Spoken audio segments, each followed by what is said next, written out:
수원고법은 오늘 신상진 시장의 공직선거법 위반 사건 항소심에서 벌금 80만 원을 선고한 원심 판결을 유지했습니다. 앞서 신 시장은 지난해 6일 지방선거를 앞두고 48개 체육동호회의 간담회 모임에 참석해 발언하고 SNS에 이들 단체 회원 2만 명의 지지를 받았다는 내용의 글을 게시한 혐의로 기소됐습니다. 오늘 중부지방은 가끔 구름이 많이 끼겠고 강원 영동과 남부지방과 제주도는 대체로 맑겠습니다. 강원 동해안에는 건조주의보가 계속 내려져 있어 산불 등 화재가 나지 않도록 주의해야 합니다. 남부 내륙 지역은 기온의 일교차가 10도에서 최대 15도까지 크게 벌어지는 것이 있겠습니다. 내일은 전국이 대체로 흐린 가운데 충청과 호남 지방은 밤부터 가끔 비가 내리겠습니다. KBS 제1라디오 5시 뉴스 아나운서 태희경입니다. KBS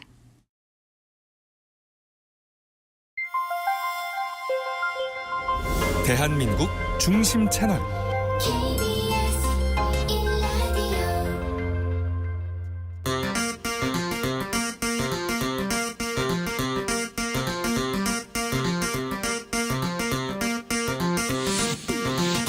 주진우 라이브.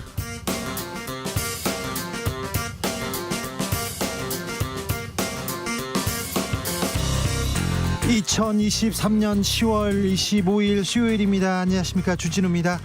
국민의힘 인요한 혁신이 비윤계 천하람 당협위원장에게 혁신위원 자리를 제안했습니다. 그런데 거절했습니다. 천 위원장은 허수아비 혁신이 할 생각 없다고 했습니다. 혁신위는 어디로 갈까요? 목요일 날 그림이 나온다는데 어떻게 그림이 그려질까요? 혁신위를 바라보는 보수의 자세, 이것이 보수다에서 짚어봅니다. 피켓 고성 야유 없는 국회 만들자. 여야 원내대표가 싸우지 않는 정치권 다짐했습니다. 신사협정인데요. 일단 긍정적인 평가 나옵니다. 그런데 이 약속 과연 지켜질 수 있을까요? 당장 이달 말 윤 대통령이 국회 시정연설 나섭니다. 그날 어떤 일이 벌어질지 한번 짐작해 보시죠. 공동혁신구역에서 청년 정치인들의 의견 들어봅니다. 가자 지구에서는 18일간 어린이 2,360명이 숨졌습니다. 가자 지구에서는 의약품이 다 떨어져서 마취 없이 수술하고 소독제 대신 식초를 쓴다고 합니다. 난민 구호기구는 연료가 없어서 활동을 중단하겠다고 밝혔는데요. 가자 지구의 평화는 언제쯤 올까요? 지금은 글로벌 시대에서 짚어봅니다. 나비처럼 날아 벌처럼 쏜다. 여기는 주진우 라이브입니다. 오늘도 자중차에 겸손하고 진정성 있게 여러분과 함께 하겠습니다. 오늘은 독도의 날입니다. 독도는 우산도, 삼봉도, 가지도, 식도 등의 이름으로 불리기도 했었는데요. 1900년 10월 25일 대한제국 칙령으로 독도를 울릉도 부속섬으로 규정하면서 독도의 날이 이제 생겼습니다. 독도 하면 어떤 생각 떠오르세요? 독도는 우리 땅 노래 많이 부르셨죠? 독도는 우리 땅을 불렀던 정광태 씨를 제가 지나가다 봤는데, 취재할 때 봤는데 자기는 이 노래 부르고 일본에 못 들어간다고, 일본에서 비자를 내주지 않는다, 이런 얘기를 했었습니다. 그리고 지난해에는 27만 명이 독도를 다녀왔다는데, 독도를 간 사람들도 주변에 많이 있는데 독도를 한번 다녀오고는 싶은데 그런 생각도 합니다. 일본하고 관계가 좋다는데 일본이 자기네 땅이라고 우기는데 우기지 말라고 따끔하게 한마디 해줬으면 하는 그런 생각도 듭니다. 자, 독도하면 어떤 말이, 어떤 이야기가 떠오릅니까? 독도하면 어떤 생각을 가지고 있는지 여러분의 의견 들어보겠습니다. 문자는 샵9730, 짧은 문자 50원, 긴 문자는 100원이고요. 콩으로 보내시면 무료입니다. 그럼 주진우 라이브 시작하겠습니다.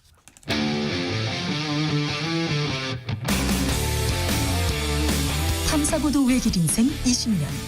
주 기자가 제일 싫어하는 것은?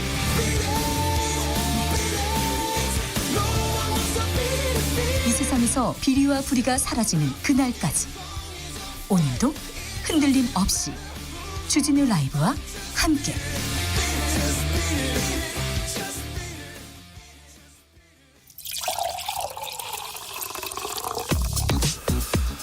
진짜 중요한 뉴스만 쭉 뽑아냈습니다. 슈스 정상근 기자 어서 오세요. 안녕하십니까. 8월 출생아 수가 또 2만 명을 밑돌았습니다. 네, 통계청 발표에 따르면 8월 출생아 수는 18,984명으로 1년 전보다 2,798명, 12.8% 줄어든 것으로 나타났습니다. 1년 전 같은 기간보다 12.8%나 줄었어요. 네, 지난 2020년 11월 전년도보다 3,673명, 15.5%가 감소한 이후 2년 9개월 만에 가장 큰 폭으로 출생아 수가 줄어들었습니다. 그리고 8월 기준으로 출생아 수가 2만 명을 밑돈 것도 통계 작성이 시작된 이후 처음입니다. 인구 1000명당 출생아 수인 이 조출생률도 작년보다 0.6명이나 줄어든 4.4명이 나왔는데요. 조출생률 역시 8월 기준으로 가장 낮은 수준입니다. 네. 8월 사망자 수는 3540명인데요. 이로써 8월 인구도 11,556명 자연 감소했습니다. 인구는 2019년 11월부터 46개월째 자연 감소 중입니다. 노벨 경제학상 수상자가 한국의 출생률 보고 걱정합니다. 그리고 세계적인 석학이라는 사람이 한국의 출생률을 보고는 머리를 쥐어뜯으면서 이거 국가 소멸로 간다고 이렇게 절규했던 그런 생각도 떠오릅니다. 우리나라에 이보다 더 큰 위기가 없는데 아이 울음소리가 들리지 않는다. 이거 건강하지 않다는 건데 이 그래프 곡선을 꺾어서 올리기 위해서 뭐라도 해야 되는데 이런 생각 듭니다. 대통령실에서는 국민의힘 총선 공천에 개입하지 않기로 밝혔어요. 네, 이진복 대통령실 정무수석은 오늘 이 국민의힘 인요한 혁신위원장을 예방한 뒤 기자들과 만난 자리에서 윤석열 대통령이 누누이 이야기한 대로 총선 공천에 개입하거나 당 운영에 개입할 일은 없다라고 말했습니다. 이진복 수석은 대통령실은 행정을 하고 국가 정책을 만드는 곳이라며 당 운영과 관계없다라고 말했습니다. 대통령실은 당 운영과 관계없다. 당 운영에 개입할 일이 없다. 이렇게 얘기했는데 근데 왜 그러셨어요? 그렇게 당무 개입 그렇게 하셨잖아요. 직접 말씀도 하시고 아무 말도 하지 말라고 하고 그러니까 의심받는 거 아닙니까? 민주당이 3자회동 제안했는데 여기에 대해서도 이진복 수석 입을 열었습니다. 네, 이진복 수석은 이 민주당이 제안한 윤석열 대통령과 여야 대표 간의 3자 회동에 대해 이 국민의힘 김기현 대표가 이재명 대표에게 먼저 만나자고 다시 제안했다라면서 그 상황을 지켜봐야 할 듯하다라고 말했습니다.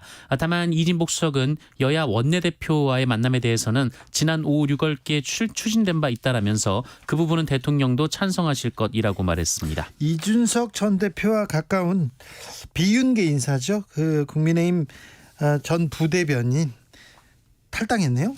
네, 이준석 전 대표 시절 국민의힘 상근 부대변인을 지냈던 신인규 정당 바로세우기 대표가 오늘 탈당과 신당 창당을 선언했습니다. 신인규 대표는 민심과 돌이킬 수 없을 만큼 멀어진 국민의힘을 떠나 어렵고 힘든 정치 변화의 길을 담대하게 걸어나가겠다라면서 윤석열 대통령은 취임 이후 집권 여당을 노골적으로 사유화했다라고 주장했습니다. 혁신위가 생겼잖아요. 그러나 이 혁신위에 대해서는 무용하며 시간 낭비라고 비판했고요. 개혁하면서 통합하겠다라는 말은 아이스 핫초코 같은 것이라고 말하게 됐습니다. 이준석 전 대표와 얘기한 거랍니까?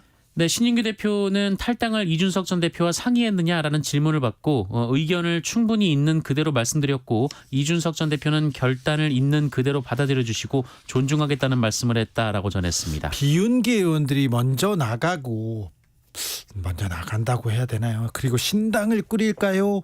자, 국민의힘에서 신당설 계속 나오고 이준석, 유승민 어떻게 되나 계속 얘기 나오는데 이 문제는 잠시 후 2부에서 자세하게 저희가 분석해 봅니다. 이재명 민주당 대표는 또 윤석열 대통령 비판했습니다.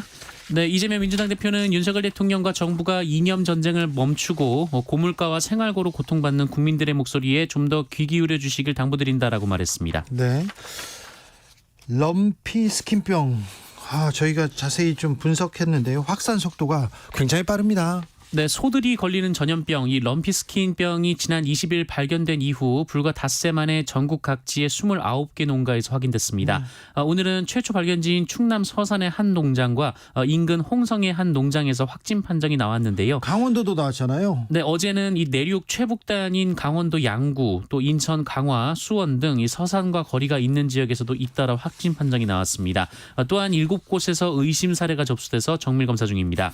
이 축산 농가들은 빠른 빠른 확산 속도에 불안해하고 있는데요. 정부는 발병 농장 인근 10km의 방역대를 설정해 방역을 강화하는 동시에 백신 접종에도 속도를 내고 있습니다. 이달에는 400만 마리분의 백신을 추가로 도입해서 다음 달 초까지 전국 소농장에서 접종을 추진하기로 했습니다. 현지에서 속값이 폭락했다 그래도 식당에서 그 소고기 사 먹을 때요 전혀 지장 없습니다. 움직임 없습니다. 그런데 조금 움직였다, 속값이 좀 올랐다 그러면요 바로 영향을 받지요. 한우 가격 들썩입니다. 네, 럼피스킨병 발병 이후 일주일 만에 한우 고기 평균 도매 가격이 10% 넘게 올라갔습니다. 어제 한우 고기 도매 가격이 kg당 2만 53원으로 일주일 전 17,723원과 비교해서 13.1%나 올라갔는데요. 이 한우 고기 도매 가격이 kg당 2만 원을 넘은 것은 최근 한 달 사이 처음입니다. 당국은 이동중지 명령 등으로 출하될 소가 출하되지 못한 영향이라면서 단기적인 공급 문제라는 입장입니다. 네. 당국은 국내에서 길러지는 소가 356만 마리인데 이 살처분된 소는 1,700여 마리 정도로 비중이 미미하기 때문에 가격은 곧 안정될 것이라는 입장입니다. 자, 올라도 한우고기 도매 가격이 키로당 2만 원입니다. 근데 식당에서 한우 1인분 소고기 1인분 하면 120g 주는 데도 있고요. 130g도 주고 좀 많이 주는데 150g인데 그런데요. 7만 원짜리도 있고 8만 원짜리도 있고 10만 원 넘는 것도 있어요. 식당에서는. 도매가와 이렇게 소비자가가 왜 이렇게 다른지 이 부분에 대해서도 좀 정책 당국자들이 좀 들여다보셨으면 좋겠어요. 들여다보시면 좀 안정되지 않을까 이런 생각도 합니다. 오늘은 홍범도 장군 순국 80주년 되는 날입니다. 네, 홍범도 장군 순국 제80주기 추모식이 오늘 오전 대구 유성구 국립대전현충원에서 여천 홍범도 장군 기념사업회 주관으로 열렸습니다. 네. 행사는 국민의례와 추도사, 헌화, 분향, 기념 공연 등으로 진행됐고요. 그런데 조금 씁쓸하실 것 같아요. 홍범도 장군도. 네, 박민식 보훈부 장관도 오늘 참석을 했는데 이 추모사에서 고인의 행적을 기리며 고인의 길은 수많은 애국 청년의 길이 됐고 우리는 광복을 쟁취할 수 있었다라고 기렸습니다. 네. 그러면서 조국과 민족을 위해 목숨을 걸고 싸웠던 독립 영웅들의 위대한 역사를 국민이 언제나 기억하고 예우할 수 있도록 하는 것이 국가보훈부의 가장 중요한 책무라고 말했습니다. 그런데 왜 그러셨어요? 또 이렇게 또 묻고 싶습니다. 홍범도 장군 흉상 옮기는 게 그게 그렇게 중요합니까? 국민들은 참 어떻게 볼까요? 이런 생각도 합니다. 국감장에서 박정환 육군 참모총장이 홍범도 흉상이 대적관을 흐리게 만든 요인이다 이렇게 얘기했는데 완전 이건 새로운 학설입니다. 흉상이 무슨 대적관이요? 이게 무지하고 무식한 이야기를 하고 계십니다. 육군 참모총장께서. 북한 목선이 이렇게 넘어왔는데 배가 넘어왔는데 민간인이 발견했어요. 레이더 그렇게 많은 돈 갖다가 국방비로 쓰시면서 레이더는 뭐 하고 있습니까? 우리 국군은 뭐 하고 있습니까? 우리 강군이 감시만 구멍 났잖아요. 나라 좀 지키는데 잘 지키는데 좀 힘을 써주세요. 홍범도 장군 흉상이 무슨 대적관하고 무슨 상관이 있습니까? 아이고 참. 이종석 헌법재판소장 임명 동의안이 국회로 왔습니다. 윤석열 대통령은 어제 이종석 헌법재판소장 후보자에 대한 임명 동의안을 국회로 보냈습니다. 윤석열 대통령은 이종석 후보자에 대해 헌법재판소장에게 요구되는 헌법과 법률에 대한 전문 지식, 소양은 물론 투철한 헌법감과 헌법 수호의식, 국민 기본권 보장에 대한 확고한 소신, 인품 등을 갖추고 있다라고 평가했습니다. 앞서 윤석열 대통령은 다음 달 10일 퇴임하는 유남석 헌법재판소 소장 후임으로 이종석 후보자를 지명한 바 있습니다. 이종석 후보자는 경북 출신으로 지난 2018년 국민의힘 전신인 자유한국당 추천 몫으로 6년 임기의 헌법재판관에 지명된 바 있습니다. 네. 윤석열 대통령과 이종석 후보자는 대학 동기 사이입니다. 네. 나는 임명하고 국회는 어떻게 하는지 보자. 서로 이렇게 일방통행만 국회도 당신은 임명하세요. 우리는 어떻게 하겠습니다. 이렇게 야당이 이렇게 또 평행선만 긋지는 않겠죠. 서로 변화하는 특별히 대통령과 정부 여당이 먼저 변화하는 모습을 보여주고 국회가 야당이 어떻게 응답하는지 지켜봐야 될 텐데 지금은 일방통행 중인데 자 임명 동의안 어떻게 되는지도 좀 지켜보죠. 관전 포인트입니다. 전역한 해병대 병사가 있습니다. 임성근 해병대 사단장을 고소했습니다.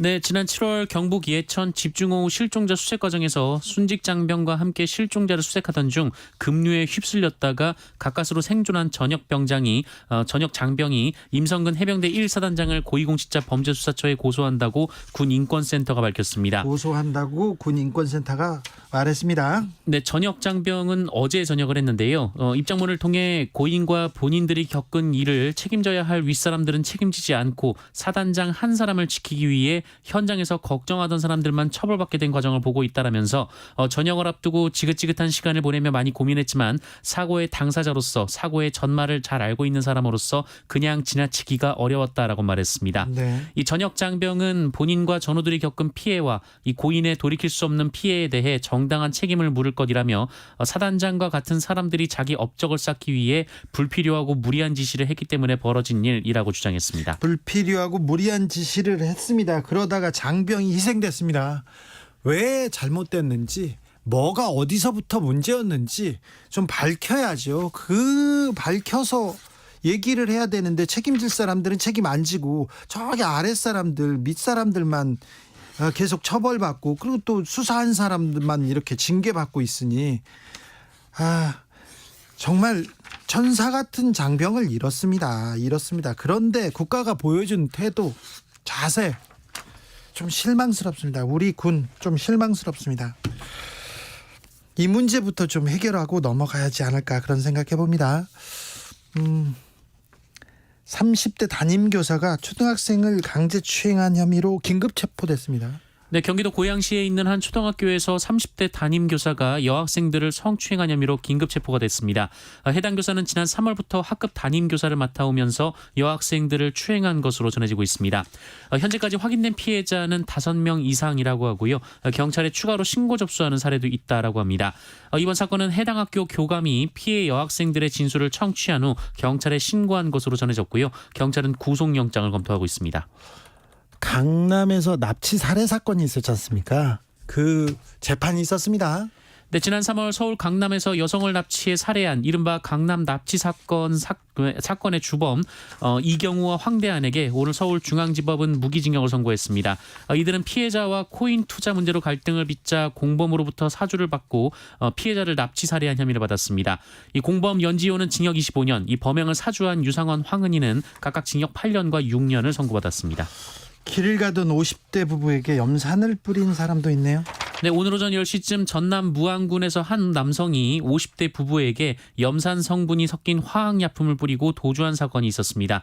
이 피해자들은 얼굴에 화상을 입고 병원으로 이송됐고요. 이 생명에는 지장이 없는 것으로 전해졌습니다. 경찰은 피해자와 가해자가 지인 관계인 것으로 보고 신원을 특정해서 검거에 나선 상황입니다. 민심이 흉흉합니다. 이렇게 좀 치안이 불안하다 국민들이 생각합니다. 그러니 이 부분에 대해서도 조금 더 신경 써주셨으면 합니다. 특별히 경찰한테 부탁드립니다. 유엔 사무총장이 이스라엘 팔레스타인 휴전을 촉구했습니다. 네, 안토니오 구테르스 유엔 사무총장은 유엔 안보리 회의에서 즉각적인 인도주의적 휴전을 촉구했습니다. 구테르스 사무총장은 지금처럼 중대한 시기에는 원칙을 명확히 해야 하고 그 원칙은 민간인을 존중하고 보호하는 것이라며 팔레스타인들의 고통이 하마스의 공격을 정당화할 수 없지만 그렇다고 팔레스타인인의 집단 처벌을 받아서도 안 된다라고 강조했습니다. 네. 구테르스 사무총장은 가자지구에서 명백한 국제인도법 위반이 목격되고 있다라면서 이스라엘의 병원 공격 중단, 팔레스타인 피난민을 보호하고 있는 유엔 시설에 대한 불가침성을 존중할 것을 요구했습니다. 하마스에 대해서도 즉각적으로 인질을 석방하라고 요구했습니다. 그런데요, 이스라엘에서 유엔 사무총장 사퇴하라고 합니다. 길라드 에르단 유엔 주재 이스라엘 대사는 자신의 SNS에 어린이, 여성, 노인에 대한 대량 학살 공격을 이해해주는 모습을 보이는 사무총장은 유엔을 이끌기 적합하지 않다라며 사퇴를 촉구했습니다. 네. 그러면서 가자 지구로의 제한 없는 구호품 반입을 위해 하마스는 모든 인질을 즉각 석방할 것을 촉구했습니다. 지금은 글로벌 시대에서 가자 지구의 평화에 대해서 다시 한번 고민해보는 그런 시간 갖겠습니다. 주스 정상근 기자 감사합니다. 고맙습니다. 독도에 대해서 어떤 생각을 가지고 계십니까? 2941님께서 올해 한일 중에서 독도 다녀온 게 제일 잘한 일 같습니다. 그 감동이 생생합니다. 아, 그러셨군요.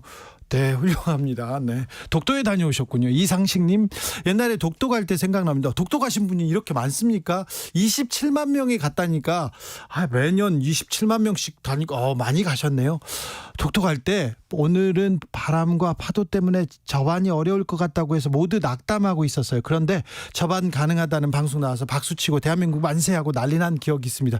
거기에 파도가 많이 친다면서요. 그래서 가더라도 이렇게 독도를 밟는 거는 또 다른 문제라고 하는데 운이 좋으셨군요. 애국자셔서 그래요. 5773님께서 오늘 독도의 날 소개 감사합니다. 일본은 시마네현에서 2월 22일 다케시마의 날로 지정하고 기념합니다. 그런데 우리 독도의 날은 국가기념일이 아니랍니다. 법정 기념일로 제정될 수 있도록 관심을 가져주세요. 이렇게 의견 주셨습니다. 8285님 환갑 때 아들이 독도 여행 보내준다고 했어요. 그냥 그렇다고요. 환갑 때 독도 여행이라 환갑 때 독도 여행이라 좋네요. 네. 1935님 독도가 무슨 수식어가 필요하겠습니까? 우리 땅입니다. 독도는 그냥 우리 땅입니다. 그냥 그렇다고요. 이렇게 얘기하셨습니다. 교통정보 알아보고 갈까요? 김민혜 씨. 네, 이 시각 교통정보입니다. 먼저 경부고속도로 서울 방향 북대구에서 금호분기점까지 정체되고 있고요. 또 안성에서 안성 휴게소 사이로도 차가 많습니다. 신갈 분기점에서 서울 요금소까지는 7km 정체 이어지고 있고요. 또 양재에서 반포까지도 7km 정체입니다. 부산 방향은 한남에서 서초 사이로 더디게 지나고 있고요. 금호분기점 부근 1, 2, 3차로에 있던 이 화물차 관련 사고는 모두 처리가 완료됐습니다. 다만 정체는 이어지면서 70 물류나들목에서 금호분기점까지 정체입니다. 평택 시흥고속도로 평택 방향은 마도 분기점 부근 1차로에서 승용차 관련 사고나 처리하면서 조암까지 정체 이어지고 있고요. 시흥 방향은 조암에서 송산 마도까지 15km 정체입니다. 지금까지 KBS 교통정보센터였습니다.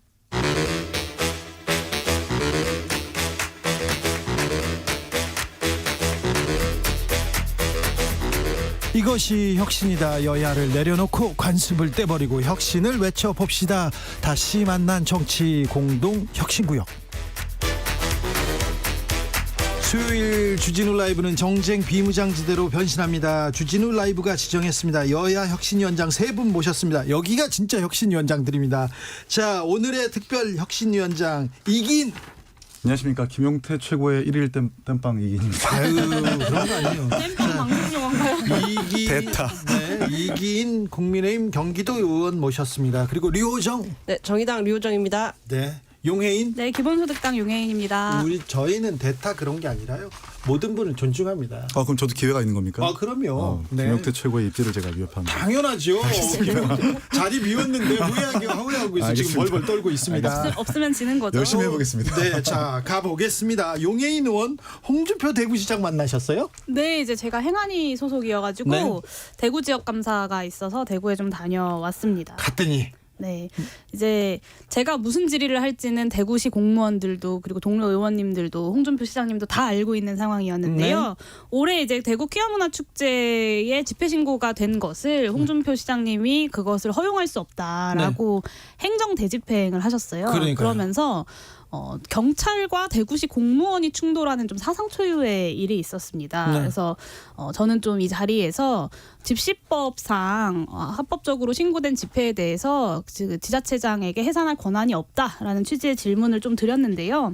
홍준표 시장님이 끝까지 법은 내가 더 잘한다라고 하시면서 인정을 하지 않으셨어요. 근데 헌법이 명백하고 사실 집시법이 명백하죠. 대한민국 집회는 신고제로 운영되고 있고 여러 가지 판례들도 그렇고 홍준표 시장이 법제처에 해석을 요구했던 그 결과도 그렇습니다. 그래서 홍준표 시장이 불법적인 행동을 하고 있다라고 경찰, 법제처, 법원 모든 곳에서 다 이야기를 하고 있고 제가 이거를 좀 엄중하게 바라봤던 이유는 지방자치단체장들이 이제 자기 입맛에 따라서 앞으로 집회 시위를 자기 입맛에 따라서 멋대로 불허하거나 혹은 강제 집행을 해버리는 경우들이 생길 수 있어서 네. 이 부분이 굉장히 좀 엄중한 사안이라고 봤습니다. 그래서 따져 물었더니 홍준표 시장이 계속해서 네, 그러니까 집시법상 이것이 집시법 위반이다라고 말씀을 드리니 네. 이거는 도로법상 나에게 권한이 있다라고 하셨어요. 그래서 그것도 반론을 했더니 네. 다시 집시법을 얘기하시고. 법은 자기가 잘한다고 네, 합니까? 그래서 약간 좀 메비우스의 띠처럼 집시법과 도로법 사이를 왔다 계속해서 갔다. 오가는 그런 좀 상황이 벌어졌는데 네. 저는 이거야말로 사실 이제 집회 시위를 비난하는 보수 정치인들이 많이 이야기하시는 표현이 이제 때법 이런 얘기 많이 하시지 네. 않습니까? 근데 저는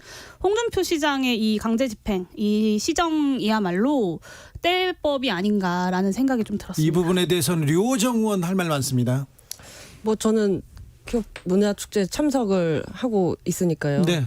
뭐 저도 굉장히 질의 잘했다고 막 소문이 자자하게 났었거든요. 그래서 뭐 제가 뭘 더 붙일 게 없는 것 같습니다. 이기인 의원은 어떻게 잠시만요. 저 국정감사 관련해서 좋은 소식 하나 전해드리고 싶은 게 있어요. 조금 이따 하세요. 네. 됐어요. 자, 이기인 의원. 저도 이게 질문지에 있어가지고 들어오기 전에 좀 영상을 봤는데 네. 윤초표 시장님이랑 우리 용인 의원님이랑 공방을 하는 걸 봤는데 네. 일단은 어떠한 단체장이든 퀴어 문화축제 합법적인 집회에 대해서 막을 수 있는 권한도 딴 데에서 하라고 할 수 있는 권리도 없다고 생각합니다. 그건 네. 매우 존중하는데 문제는 이제 제가 어쨌든 광역의원이니까 그 도로 조명 허가라는 것은 지자체에서 명백하게 존재하는 행정 행위이기는 합니다. 네. 그러니까 이제 저도 주민들이랑 집회를 해봤을 때 경찰에 신고했었던 집회가 공통으로 같이 동시에 지자체의 도로 조명 허가까지 같이 신청되는 것은 아니고 네. 그런 의미에서 좀 이렇게 이중 규제에 해당하는 것인데 만약에 이런 판례가 있었다면은 국회에서 그런 판례에 따라서 후속 조치에 따라 가지고 집시법을 바꿔준다거나 네. 이렇게 후속 조치를 했다면 이런 공방이 좀 적지 않았을까라는 생각을 해보게 됐습니다. 사실 이제 집회 시위 자유는 헌법상의 권리이기 때문에 집시법 이것과 관련된 도로 조명과 관련된 여러 판례에서도 이 집시법에 따라서 적법하게 신고된 집회라면 그리고 이게 아주 심각하게 뭔가 문제가 있는 물건이 아니라면 이제 도로법상 적용을 받지 않는다는 것이 이제 보통의 법 해석이고요. 그리고 당시에 그 도로도 대중교통지구라고 이야기하지만 사실 퀴어 문화 축제 이외에도 다른 많은 행사들이 열렸던 그 장소입니다. 그래서 유독 퀴어 문화 축제만 안 된다라고 행정 집행을 했던 것에 대해서도 사실 많은 시민들이 좀 납득하기 어려웠던 부분이죠. 그게 이제 판례가 나왔잖아요. 그러니까 집회 신고는 도로 조명 허가 때문에 막을 수 없다라는 판례가 나왔으면, 그러니까 국민의 상식이랑 법이랑 일치해가는 과정이 이제 법을 바꿔가는 과정이라고 생각을 하는데 입법 불비 마냥 이런 판례가 나왔는데 후속 조치를 개정하지 않았으니까 하는 문제라는 것도 좀 존중해 주셨으면 좋겠다는 말씀을 드리고 싶어요. 네. 민주당과 국민의힘 그리고 국회에서 할 일이 좀 있었어요. 네, 그렇죠. 네. 네. 자, 이기인 응원합니다. 반갑습니다. 응원 많이 오셨어요? 친구들도 많이 오신 것 같습니다.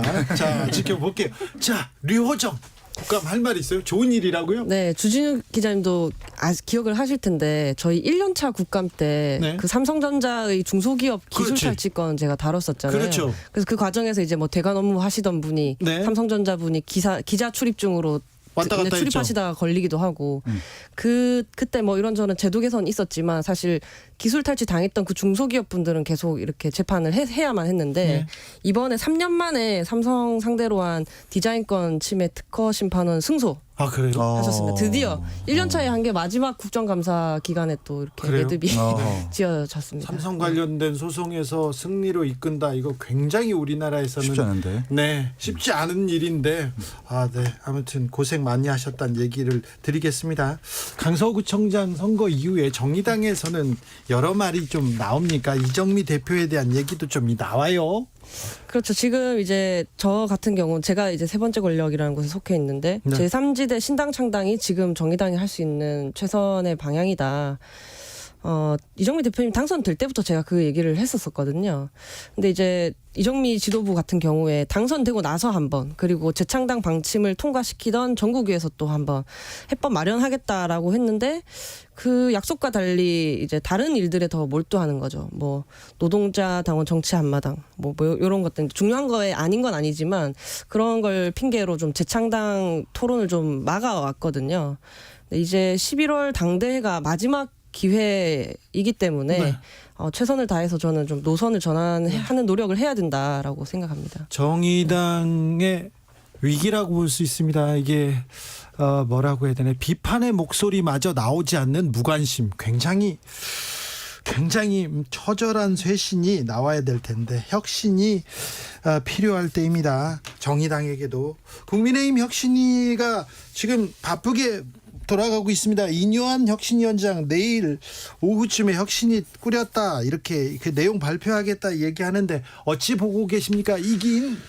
네, 일단 혁신위원회가 출범을 했고 지금 거론되는 인사들이 그 호남 대한포럼 박은식 의사, 그리고 미국 문화원 점거에 있었던 하문경님, 민경훈님, 그리고 조국 흑서집필자인 김경률 회계사 등등이 있는데 이분들의 이제 면면을 보면은 국민의힘을 비판하지는 않고 민주당을 주로 비판을 하는 분들이라서 네. 만약에 이런 분들을 인선을 한다면 사실 그닥 국민의힘한테는 그렇게 따가운 혁신의 목소리를 내는 건 어려울 것 같다. 차라리 민주당의 혁신이 들어가는 것이 훨씬 나을 수도 있다. 혁신이라고 하면 당내 자성과 뭐 개혁, 당에 지금 쓴소리를 할 사람들을 지금 뽑는 거잖아요. 그렇죠. 그러니까 혁신위 자체가 이제 당 내에 따꼼한 것들 그리고 부족한 것들을 채워주고 문제를 진단하는 혁신안을 내줘야 되는 건데 저는 애초부터 사실 혁신위의 어떤 한계, 구조적 한계를 좀 진단하기도 했었거든요. 예? 저희가 이제 민주당을 향해서 이 두 가지, 이 김은경 혁신위를 향해서 두 가지 비판을 했었는데 첫 번째는 전권을 부여받지 못하는 허수아비 혁신이다. 네. 두 번째는 지도부의 체제 존속을 유지하기 위한 방탄 혁신이다라고 저희가 비판을 했습니다. 네. 이젠 그 비판이 저희에게 돌아올 것 같아요. 네. 네. 용혜인 대표 어떻게 보셔요? 네, 사실 이제 국민의힘 혁신의 필요성이라는 건 지난 강서구청장 재보궐선거 패배 이후에 등장을 한 건데 네. 그러면 그 선거 패배의 책임이 누구에게 있느냐라고 보면 사실 강서구청장 재보궐선거 공천부터 시작해서 그 선거의 뭐 운영의 방침이든 이 기획이라는 것이 다 윤석열 대통령이 결국에는 하시는 거예요. 그러니까 이 혁신이라는 것도 지금 카타르에 가 계시는 윤석열 대통령께서 반성하지 않으면 사실 혁신위원을 누구를 인선하든 크게 의미가 없을 것이다라고 많은 분들이 보고 계신 것 같고요. 이 윤석열 혁신위원회의 어떤 비판의 칼날이라는 것이 그냥 국민의힘 내부에서만 머물고 윤석열 정부의 국정운영 기조에까지 다다르지 못한다면 이 혁신위에 대한 국민들의 기대조차 없을 것이다라는 생각이 좀 듭니다. 사실 뭐 비윤 인사들을 포함을 안 시키면 그냥 뭐 만약에 친윤 인사로만 구성을 한다. 그럼 사실 뭐 그냥 지도부 그대로 하면 되는데 굳이 만들 필요도 없는 혁신위인 거고요. 뭐 중립적인 인사로 뭐 혁신위원을 채우든 여성을 뭐 더 많이 혁신위원을 하든 별로 저는 중요하지 않다고 해요. 왜냐하면 지금 그 위원장이 대통령에게 무엇이든 주문할 수 있는가. 그래서 대통령이 받아들일 수 있는가, 그러니까 변화를 이끌어낼 수 있는가 그런 게 저는 더 중요하다고 보거든요. 끝났을 때 아무것도 남아있지 않으면 실천될 수 없으면 사실 의미가 없는 거라고 생각합니다. 네.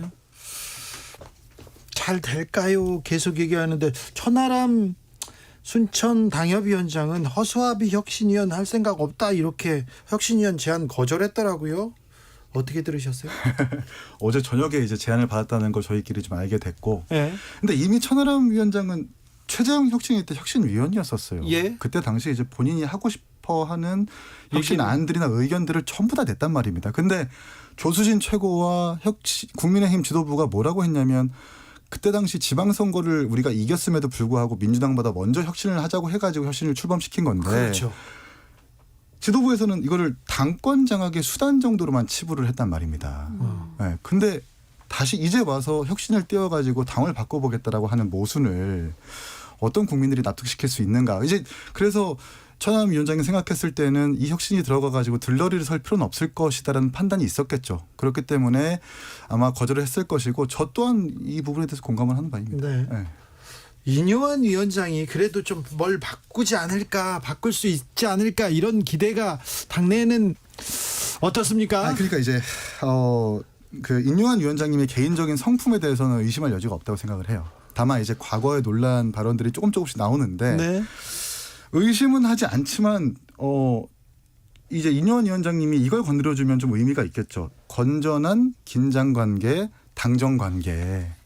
당의 대통령실의 어떤 부당한 개입 그리고 지위 고하를 막론한 공천의 개입 등을 소신 있게 얘기를 해주고 그걸 혁신안에 담는다면 그건 분명 의미가 있을 것이라고 생각을 하고 네. 지난 지방선거에서도 원래 유승민 의원님이 경기도지사 출마하는 것이 기정사실화됐다가 사실상 대통령실의 이 허용으로 김은혜 의원이 출마를 해가지고 네. 결국 선거에서 졌고 네. 그리고 이번에 김태우 후보도 마찬가지로 사면 복권을 함으로써 공천이 된 거 아닙니까? 네. 그때 당은 굉장히 무력했죠. 예. 그렇기 때문에 이런 건전한 긴장관계가 없는 이상은 국민의힘 혁신이 불가능하다라는 혁신안을 내놓는다면 분명 의미 있는 혁신안이라고 생각을 하는데 지금 당 국회의원들이 아무 말도 안 하고 있으니까 좀 답답합니다. 네, 일단 이 혁신위가 실제로 혁신을 할 수 있느냐에 대한 국민들의 많은 의구심과 함께 이게 선거 공천관리위원회 구성으로 넘어가기 위한 시간 벌기를 하고 있는 것이 아닌가라는 의구심들도 많이 있는 것 같습니다. 그리고 결국에는 그래서 공천 문제를 건드리느냐가 핵심일 텐데 인요한 위원장이 이제 김기현 대표가 무서울 정도로 많은 권한을 주었다 이런 얘기를 하셨거든요. 근데 사실 무서울 정도로 많은 권한이라고 하기에는 애초에 김기현 대표가 갖고 있는 권한이 별로 많지 않은 것 줄 같아요. 권한이 없습니다. 네, 그래서 강서구청장 선거만 봐도 원래는 이제 무공천 주장하시다가 윤석열 대통령의 의중에 따라서 김태우 후보라는 필패 카드를 눈물을 머금고 공천하신 것 아닙니까? 그래서 이 김기현 대표가 쥐어주는 무서울 정도의 권한이라는 것이 사실 큰 의미가 없다라고 보여지고요. 그렇기 때문에 아까 말씀드린 것처럼 이 혁신위의 어떤 성패를 가르는 가장 핵심 요인 역시 여전히 윤석열 대통령일 수밖에 없다라는 생각이 듭니다. 그래서 혁신의 대상에 윤석열 대통령이 포함되어 있다면 혁신에 성공할 것이고 인요한 위원장이 생각하는 혁신의 대상에 윤석열 대통령은 포함되지 않는다면 혁신은 필패할 것이라고 생각합니다. 지금 국민의힘이 국민의 뜻과 국민의 마음과 좀 멀어져 있다 이렇게 생각이 들잖아요. 그런데 왜 그럴까?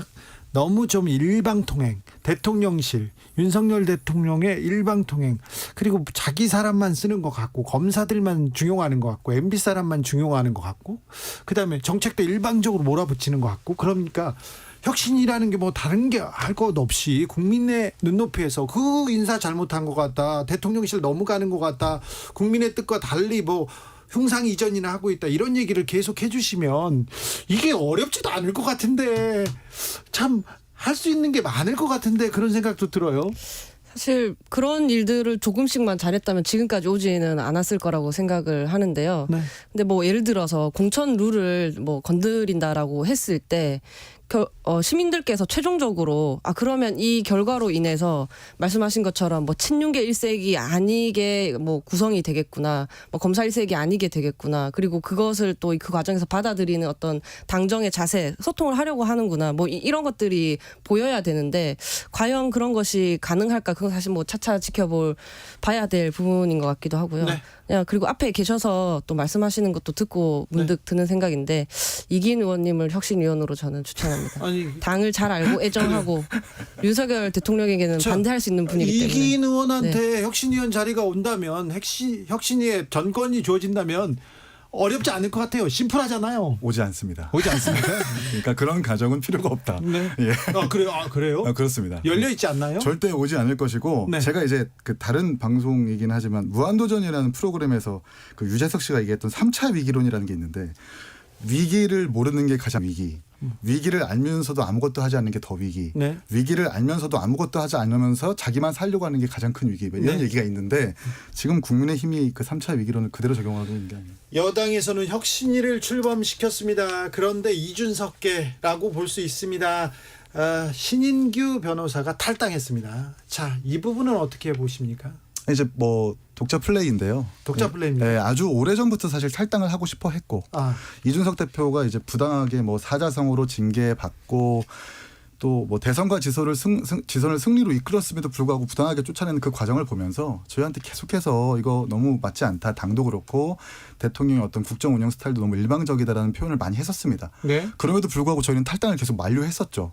그래도 끝까지 남아가지고 우리 한번 당을 바꿔보자, 목소리를 내보자라고 했는데 이제 오늘 갑자기 그런 발표를 해버린 거죠.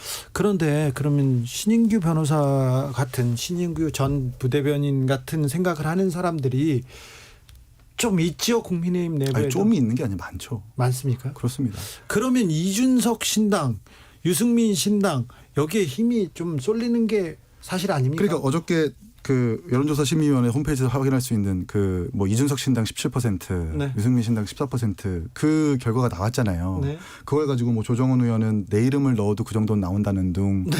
이거 봐라 유승민, 유준석 저 신당 만들려고 준비하고 있구나 이런 얘기를 하는 국회의원들이 있는데 정말 다 의미 없고 그 지표가 얘기하는 것은 뭐냐면 국민의힘이 너무 못하고 있다는 얘기거든요. 네. 그 지표와 핵심을 꿰뚫지 않고 계속 딴 얘기하는 것은 아무런 의미가 없고 신당의 출몰은 결국 국민의힘에게 달려있다 이렇게 말씀드립니다.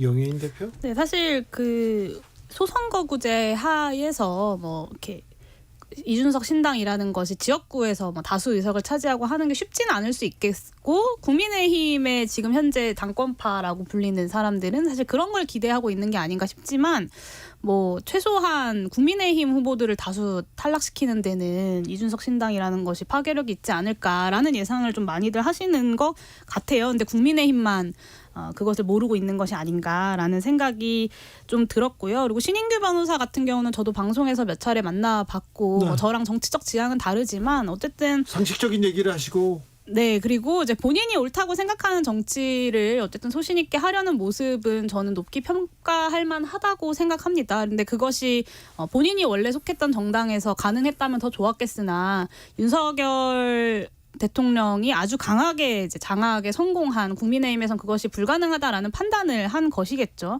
그래서 윤석열 신당 이야기도 이제 최근에 많이 나오는데 사실 윤석열 대통령이 이미 당을 다 장악해버린 상황에서 윤석열 대통령이 굳이 신당을 만들 이유가 있을까? 사실 네. 그 시나리오는 좀 현실성이 없는 시나리오인 것 같다라는 생각이 듭니다. 제3지대 신당에 대해서는 정의당 류호정. 네. 저는 신인규님이 나오셨으니까 네. 제3지대의 영역을 넓히기 위해서 네. 어쨌든 잘 해주셨으면 좋겠다라는 생각이 있어요. 신인규 전 대변인이 민주당 쪽으로 가지는 않겠죠. 그런 의사를 전혀 그렇죠. 밝힌 뭐 적은 없습니다. 뭐 같이 네. 뭐 당을 뭐 하고 그런 거라기보다는 네. 새로운 뭐랄까 지금 저는 양당의 근원 만악의 근원이 양당제라고 생각을 하고 있습니다. 모든 그 사회 문제가 지금 양당의 그 극단적 진영 정치 앞에서 멈춰서서 아무것도 해결이 되지 않고 있잖아요. 그래서 무늬만 사실 다당제일 뿐인 국회인 거고 실제 이제 교섭단체를 이룰 수 있을 만큼의 3번, 4번 교섭단체가 등장을 해서 대화 타협을 하고 토론을 하고 좋은 정치를 할 수 있다라는 걸 시민들께 보여드려서 다시 정치가 신뢰를 찾아야 된다고 생각하거든요. 네. 그래서 그런 계기로 좀 많이 활동을 해주시면 좋을 것 같아요. 3116님께서 정의당 국회의석이 좀 30석은 돼야 양당 정치의 폐해를 개선할 수 있을 텐데 확장은 커녕 작아지고 있으니 참으로 답답합니다. 안타깝습니다. 정의당 분발을 촉구합니다. 얘기하고 용인 대표 응원합니다. 그런 문자도 계속 오고 있습니다. 아까 이기인 의원께서 이준석 신당 여론조사 수치 말씀하셨는데요. 미디어 토마토가 뉴스 토마토 의뢰로 지난 22일 조사했습니다. 자세한 내용은 중앙선거 여론조사 심의위원회 홈페이지 참조하시면 됩니다. 자, 근데 안철수 의원은 이준석 전 대표 제명 서명 받는 누리집을 개발하기까지 했어요. 네. 예. 하고 이제 하셨죠. 네. 저 안철수 의원님이랑 분당갑 같은 지역구이거든요. 네, 그래요? 분당갑이라는 지역구가 이제 2명의 도의원이 있는데 네. 제가 이제 서현판교 지역구 도의원이고 네. 한 분은 다른 분이 있어서 류호정 의원하고 같은 그렇습니다. 네. 그 심지어 같은 야탑에서 지역구 맞아요. 사무실이 있는 사무실도 것으로 알고 네. 있어요. 일단은 그런데. 여전히 장례식 끝났는데 예. 상조들끼리 싸우고 있는 것은 맞는 것 같고 예. 그리고 아직도 이 외통위 국정감사에서 아직 안 오셨을 거예요. 네. 아마 그 페이스북을 쓴 그 장소가 아마 외국일 겁니다. 그만큼 지금 이준석 제명에 대한 의지가 좀 확고한 것 같은데 예. 그만하셨으면 좋겠어요. 네, 그런데 네. 지금 선거에서 졌는데 이준석을 때리는데 이게 다 정치적으로 이익이 되니까 계속해서 이렇게 누리집도 개발하신 거 아닐까요? 그러니까 이제 혁신위를 띄운 상태에서 제명안을 계속 부추긴다는 것은 혁신위에게 악영향을 미친다는 걸 분명히 알 겁니다. 예. 그런데도 불구하고 이렇게 지금 강행한 것은 당내에 좀 부족했던 입지를 좀 벌충시키기 위한 네. 의도가 아닐까라는 생각을 하게 됩니다. 같은 지역구 류호정 의원 안철수 의원님이 좀 바짝 긴장을 하신 게 아닌가 싶어요. 사실 긴장했다. 국민의힘이 선거에서 졌고 이제 선거 직전에 안철수 의원이 뭐 실언도 했잖아요. 뭐 하고 자빠지는 뭐 이런. 그래서 혹여나 그 선거 패배에 안철수 의원 책임을 물을까봐 좀 겁이 난 게 아닌가. 그러면 이제 역시 돌파구로 이준석을 선택을 하는 거죠. 동네 북처럼 이준석을 때리면 책임도 면하고 대통령한테도 예쁨 받고 일석이조라고 좀 생각을 하실 것 같은데 뭐 이렇게 사적인 분노도 좀 있는 것 같고요. 그런데 이제 제가 이제 같이 분당에 사는 입장에서 말씀을 드린다면 그렇게 좀 구차하게 하시면 분당 시민들이 별로 안 좋아할 것 같습니다. 견제입니까, 견제? 아니요. 자, 민주당 이재명 대표는 당무에 복귀했습니다. 자, 복귀해서 여러 얘기를 하고 계신데요. 어찌 보셨습니까? 용해인? 네, 일단 그 여러 얘기를 하셨죠. 많은 네. 얘기 중에 이제 그 왈가왈부하지 말라라는 가ገል파 징계에 대한 이야기도 하시고 예. 뭐 이제 최고위원 자리에 누가 앉을 것이냐 막 이런 이야기들도 나오는데요. 최고위원 지명직 최고위원 자리에 이제 박정현 전 대덕구청장 이야기가 나오고 있지 않습니까? 그래서 이 말씀을 좀 드리고 싶어요. 저는 민주당에게 필요한 건 분명한 어떤 야당의 선명함 그리고 정책적 대안이라고 생각합니다. 그런 면에서 저는 박정현 전 대덕구청장은 되게 의미 있는 추천이다라는 생각이 좀 드는데 뭐 제가 개인적으로 이분을 잘 아는 건 아니지만 기본소득 관련된 행사에서 몇 차례 좀 뵙기도 했고 뭐 민주당 기본사회위원회에서도 여러 역할을 담당하고 계신 걸로 알고 있습니다. 그래서 뭐 내부의 역학관계 이런 건 저는 잘 모르는 부분이라서 말씀드리긴 좀 어렵지만 어쨌든 기본소득이라는 어떤 구체적 대안을 가지고 총선에서 적극적으로 이야기할 수 있는 분이 지도부의 지명직 최고위원으로 간다면 뭔가 민주당의 어떤 구체적인 전국 운영의 기조에도 뭔가 좀 대안을 중심으로 한 그리고 개혁 과제를 중심으로 한 좋은 영향이 있지 않을까라는 기대를 좀 하고 있습니다. 네. 이기인 대표? 대표적인 비명계 조응천 의원이 뭐 이런 말 했더라고요. 소프라노만 있어서 테너나 바리톤도 필요하다라고 했는데 또 정청래 의원 같은 경우에는 그 뜻은 알겠는데 소위 말하는 방송 용어는 아니지만 삑사리는 의원들은 안 된다. 이거 좀 약간 좀 굿캅 배드캅 역할을 좀 하고 있는 것 같은데. 사과드립니다. 네. 분명히 그렇게 방송 얘기해가지고 말씀드린 겁니다. 네. 그렇게 하겠습니다. 정정하겠습니다. 네, 어쨌든 뭐 이제 오늘 뭐 박정현 대덕구청장을 내정했다가 철회하는 모습이 보여지고 이 박정현 대덕구청장이 사실 친명 인사인데 이걸 철회했다라는 것은 소위 이제 비윤계처럼 반대되는 인사까지 끌어안으려는 이재명 당대표의 의사가 아닐까 싶어요. 그래서 지금 우리가 비윤계의 인선 난항을 겪고 있는 국민의힘과는 사뭇 좀 대비되는 모습이라서 저희가 좀 걱정되는 부분이다. 걱정되게 바라보고 있습니다. 네. 저는 뭐 누가 됐든 빨리 좀 했으면 좋겠다는 생각이 하나를 하는데요. 저는 좀 젊은 분들이 됐으면 좋겠어요. 그 이동학, 박성민, 권지웅 이런 젊은 전 최고위원들 중에서 하면 친명이 아니고 그렇다고 또 확실한 비명도 아닌 젊은 정치인들이 완충 역할을 좀 해줄 수 있지 않을까 그런 생각을 했습니다. 그러게요. 참 어느 때보다 젊은 사람들이 사회의 주역으로 이렇게 계속해서 약진하는데 정치권은 조금 머물러 있지 않나. 물론 용해인 류호정 이기인이 있습니다만 그런 생각도 해봅니다. 이명박 전 대통령은 사면 후에 4대강을 방문했네요. 네. 젊은이나 나이든 분이나 나라 걱정해야 이렇게 얘기했는데 나라 걱정 제일 많이 하게 하신 분이 또 이런 얘기를 하셨네요. 내일은 박근혜 전 대통령이 현충원에 오십니다. 자, 이기인 의원. 그러니까 이제 윤석열 대통령 입장에서는 뭔가 우파라고 하는 것의 지지를 아직 다 다지지 못했다라는 좀 압박이 있으신가 봐요. 그래요? 네, 강서구청장 보궐선거의 패배를 조금 더 보수 진영을 결집시키지 못했기 때문에 라고 진단을 하는지 그래서 이제 박근혜 대통령을 만나려고도 하는 것 같고 하는데 저는 이거 옳지 않다. 그리고 어제 기사가 떴는데 다시 기사가 삭제가 됐더라고요. 네. 네, 박근혜 대통령 만난다라는 그 기사가. 네. 그래서 아마 그것은 아닌 것 같아요. 네, 아직은 다만 이제 네. 저희가 바라보는 것은 너무 당도 그렇고 대통령실도 그렇고 너무 보수 진영이 한쪽에 매몰돼 가지고 하는 국정 운영 스타일도 그렇고 당의 운영도 그렇고 이런 것들이 좀 걱정된다. 선거 전에 김기현 대표가 박근혜 전 대통령 예방하기도 했었잖아요. 만났죠. 네, 그렇죠. 네, 그 보도가 이제 보수 언론에서 나왔어요. 저는 아마 사실일 것이고, 다만 이제 대통령의 동선이라는 것은 이제 보안 사항이기 때문에 일단 기사가 내려간 것이 아닌가라는 추측을 좀 해봅니다. 윤석열 대통령이 지지층 결집을 위해서 박근혜 대통령을 만난다는 것 자체가 사실은 촌극이죠. 국정농단 수사를 열심히 해서 그 수사의 성과를 가지고 스타 검사가 되고 검찰총장까지 하시고 대통령까지 되신 분이 자신이 대통령이 되고 나서 자신의 지지층 결집을 위해서 자신이 수사했던 전 대통령을 만나러 간다라는 것이 좀 얼마나 촌극입니까? 저는 윤석열 대통령이 지금 해야 할 행보는, 그리고 본인이 말씀하신 이념 전쟁을 중단하고 민생 행보를 강화해야 된다는 것의 그 민생 행보는 박근혜 전 대통령을 만나는 것이 아니라 국민들이 이 경제 위기 속에서 얼마나 고통받고 있는지 그 현장을 실제로 가서 목소리를 듣는 것부터 시작하시고 홍범도 흉상 제자리에 돌려놓으시고 국회를 존중하는 것에서부터 시작되어야 한다라고 생각합니다. 저는 전직 대통령들의 그 활동 관련해서요. 좀 시대가 흘러가게 좀 내버려 두셨으면 좋겠어요. 왜냐하면 전직 대통령들이 이렇게 등장한다고 했을 때 뭐 어떤 정치에 매연한 어떤 시민이 뭐 이것 때문에 다시 관심을 갖겠습니까? 아니면은 새롭게 선거권을 가진 젊은 유권자층이 또 흥미를 갖겠습니까? 그게 아니라 오히려 추억을 다시 곱씹으면서 오히려 하지 않겠다고 한 이념 논쟁이 다시 발발할 가능성만 높아지는 그런 거라고 생각을 하거든요. 그래서 좀 시대가 흘러갈 수 있도록 그 자리에 계셔주셨으면 좋겠습니다. 네. 이명박 전 대통령 행보에 대해서도 한마디 해주세요. 이기인 의원. 가만히 좀 계시라. 네. 그리고 박근혜 전 대통령이든 이명박 전 대통령이든 네.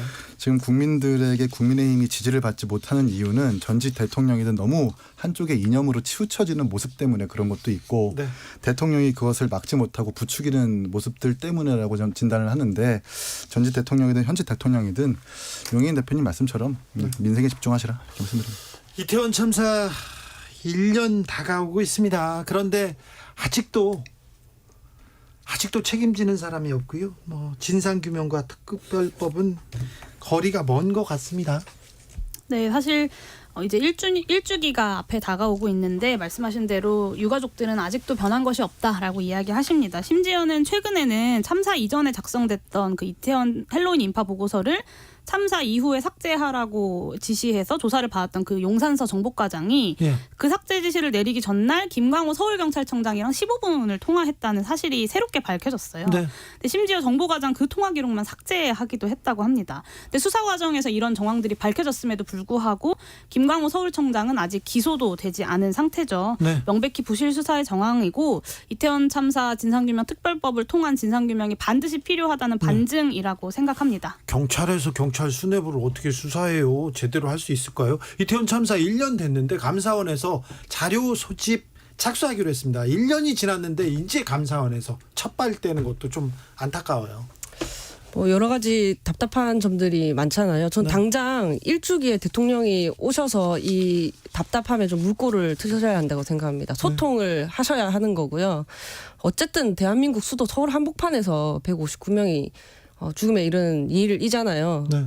어떤 말들이 많이 나오겠지만 그런 거 신경 쓰지 않아야 한다고 생각하고 오셔야 한다고 생각합니다. 마지막으로 이긴 한마디 하세요. 특별법 제정 필요하고요. 다음 주에 또 할로윈 대위가 네. 오는데 젊은 사람들한테 그 축제를 가지 말라고 할 수는 없는 것 아닙니까? 네. 그러면 이제 특별법이 지금 쟁점화되고 공방화되고 있으니까 현실적인 대안을 마련해 줘야 되는 건데 네. 제가 주목하고 있는 것은 국가가 채택하고 있는 자치경찰의 역할입니다. 이긴 의원은 또 모셔야 되겠습니다. 류호정 용해인 감사합니다. 네, 감사합니다. 고맙습니다.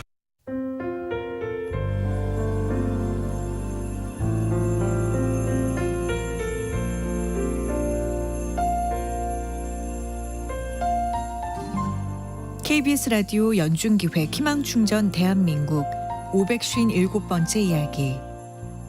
안녕하세요. 아나운서 이현주입니다. 15살 미니의 꿈은 국가대표 역도선수입니다. 전국대회 은메달을 수상할 만큼 미래가 기대되는 유망주인데요. 그런데 얼마 전 미니가 연습 도중 큰 부상을 당했습니다. 검사 결과 오른쪽 어깨 전방 와순 파열로 수술이 시급한데요. 하지만 아빠와 단둘이 어렵게 사는 미니는 아직도 수술을 받지 못하고 있습니다. 이혼 당시 엄마가 남기고 간 큰 빚을 떠안게 되며 힘겨운 나날을 보내고 있는 두 사람. 아빠는 지역의 체육 기간제 강사로 일하고 있지만 월급의 절반 이상이 빚 상환으로 빠져나가 수술비 마련도 어려운 상황. 미니가 시련을 딛고 다시 한번 큰 꿈을 들어올릴 수 있도록 여러분이 격려와 응원을 보내주세요. 여러분의 따뜻한 손길이 희망의 빛이 됩니다. ARS 060-700-1580 060-700-1580 한 통화 3,000원으로 희망을 선물해 주세요. KBS 라디오 연중기획 희망충전 대한민국은 초록우산 어린이재단, 인탑스 주식회사 그리고 청취자 여러분과 함께합니다. ARS 060-700-1580 한 통화 3,000원입니다.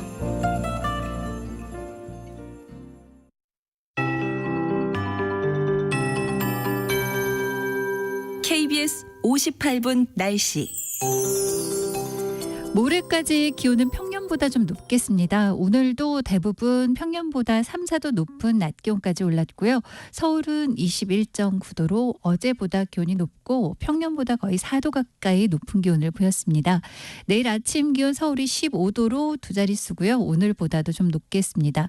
전국이 6도에서 16도 분포로 아침 기온 무난한 편이고요. 내일 낮 기온 서울 21도, 오늘과 비슷하고 세종, 대전 22, 광주, 부산 23, 강릉, 대구, 제주 24도 등 전국이 17도에서 25도 분포를 보이겠습니다. 내일은 남부지방, 모레는 내륙으로 일교차가 10도에서 15도가량 크게 벌어지겠고요. 모레는 바람도 약간 강해서 체감 온도가 살짝 떨어지겠습니다. 내일 오후부터 밤 사이에 중부지방과 전라권에 돌풍, 천둥, 번개를 동반한 비 소식이 들어있는데요. 우박이 좀 떨어질 수도 있겠습니다. 예상 강우량은 5에서 40mm 정도입니다. 오늘 밤과 내일 서울과 경기 남부 등 일부 중서부 지역에 미세먼지 농도가 좀 나쁘겠고요. 내일은 중부지방 중심으로 먼지 농도가 높으니까 주의를 하셔야 되겠습니다. 오늘 밤부터 내일 오전 사이에 서해안과 내륙에는 안개가 짙게 끼겠습니다. 현재 서울 기온 19도, 습도는 67%입니다. 기상청에서 최영우였습니다.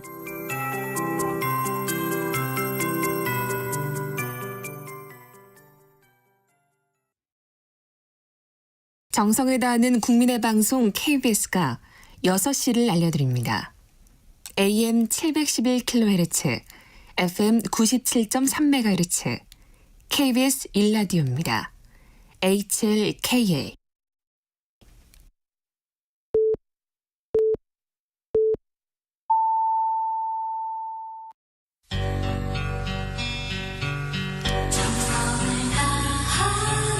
정성을 다하는 국민의 방송 KBS 주진우 라이브. 그냥 그렇다고요. 이 시각 라디오 정보센터 뉴스입니다. 일종 가축 전염병인 럼피스킨병이 전국으로 확산할 수 있다는 우려가 커지는 가운데 정부는 전국의 모든 소에 백신을 접종하겠다고 밝혔습니다. 이태원 참사 1주기를 앞두고 정부가 오늘 인파사고 방지 대책을 포함한 국가안전시스템 개편 대책을 점검했습니다. 경찰은 현장 인파관리 시스템을 이달 27일부터 대도시 30곳에서 우선 시행하며 연말까지 전국 100곳으로 확대 적용한다고 밝혔습니다. 호흡피해 실종자 수색 중 고 최상병과 함께 급류에 휩쓸렸다 구조된 동료 병사가 전역 직후 임성근 해병대 1사단장을 업무상 과실치상 혐의로 고소했습니다. 안토니오 구테르스 유엔 사무총장은 가자 지구에서 명백한 국제법 위반을 목격하고 있다며 즉각적인 휴전을 촉구했습니다. 이스라엘은 강하게 반발하며 유엔 사무총장의 사퇴를 요구했습니다. 지금까지 라디오 정보센터 뉴스 정한나였습니다.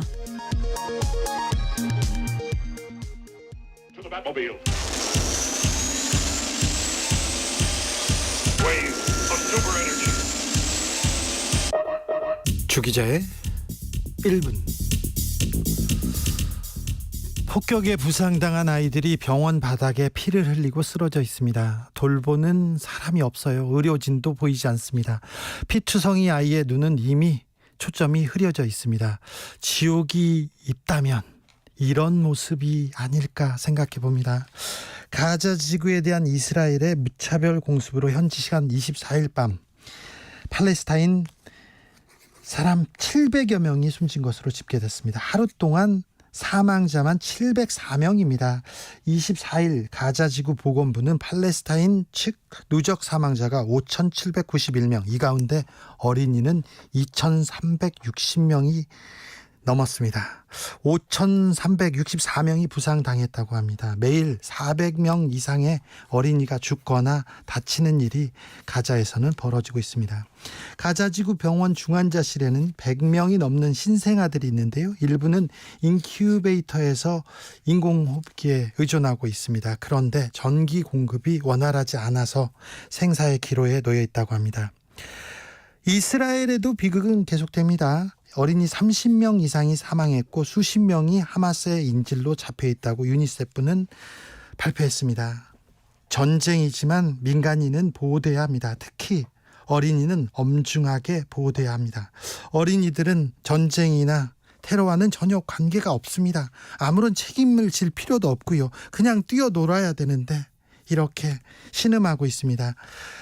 가자 지구는 물, 음식, 의약품, 연료 등 삶에 필요한 모든 것들이 차단되고 봉쇄된 상태입니다. 명백한 국제법 위반입니다. 인도적 지원이 허용되지 않는다면 어린이 희생자는 계속 늘어날 것으로 보입니다. 인류 죄악의 총합이 전쟁이라는 말이 있습니다. 전쟁을 막을 수 있는 일이라면 그 무엇이라도 해야 합니다. 전쟁을 떠드는 자들을 막기 위해서도 그 무엇이라도 해야 됩니다. 더 이상 무고한 민간인, 특히 아이들의 희생은 막아야 합니다. 주 기자의 1분이었습니다. 그린데이 21 Guns.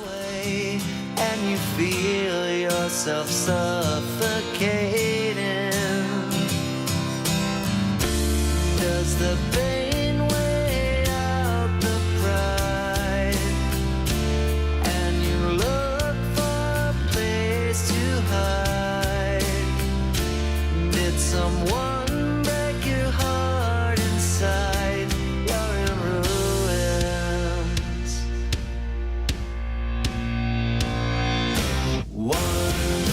21 guns, lay down your arms, give up the fight. 21 guns, throw up your arms into the sky. You and I.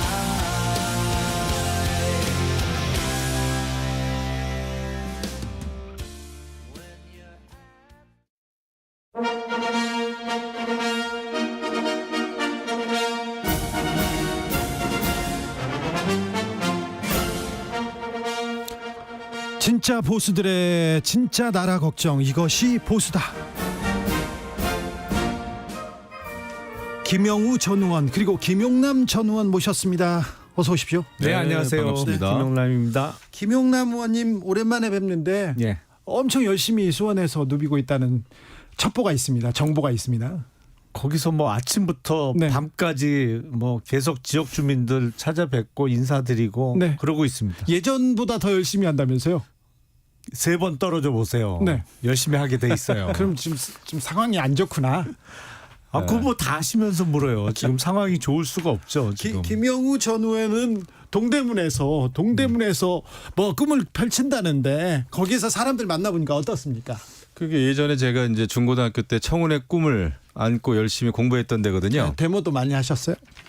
그 대학 때 했죠. 네, 잘하셨어요. 네, 그런데 이제 지금 많이 다니면서 민심을 많이 듣고 있어요. 그러니까요. 확실히 보수세가 강했던 제 과거의 지역구보다는 네. 굉장히 어렵습니다. 네. 그래서 제가 일단 뭐 말하기보다는 많이 경청하면서 다니고 있어요. 네. 김영우 전 의원은 오늘 어디 다녀오신 거예요? 여주에 다녀오셨어요? 예. 예, 우리 저 MB 대통령 모시고, 네, 우리 MB 각하 모시고, 여주 그 이포보 뭐 예. 이런 데 갔다 왔고, 저는 예. 방송 때문에 좀 일찍 출발했는데요. 네. 그래도 또 갈 때 그 운이 좋아서 MB 저기 대통령님 바로 옆자리에 앉아서 얘기를 나눌 시간이 꽤 있었어요. 어떤 얘기 나누셨어요? 벌금 내라고 하셨진 않았죠? 기본적으로는 나라 걱정이신데, 네? 그 정치적인 얘기는 굉장히 경계하고 삼가하세요. 그리고 국론이 좀 잘 모아줬으면 좋겠다. 지금 어려운 때이기 때문에 네. 우리나라가 그런 얘기를 좀 많이 했고, 또 저에 대한 또 개인적인 뭐 질문들을 많이 하셨어요. 그래서 아주 재밌게 말씀 많이 나눴습니다. 특별히 MB의 애정이 또 깊은 김영우 의원인데 저기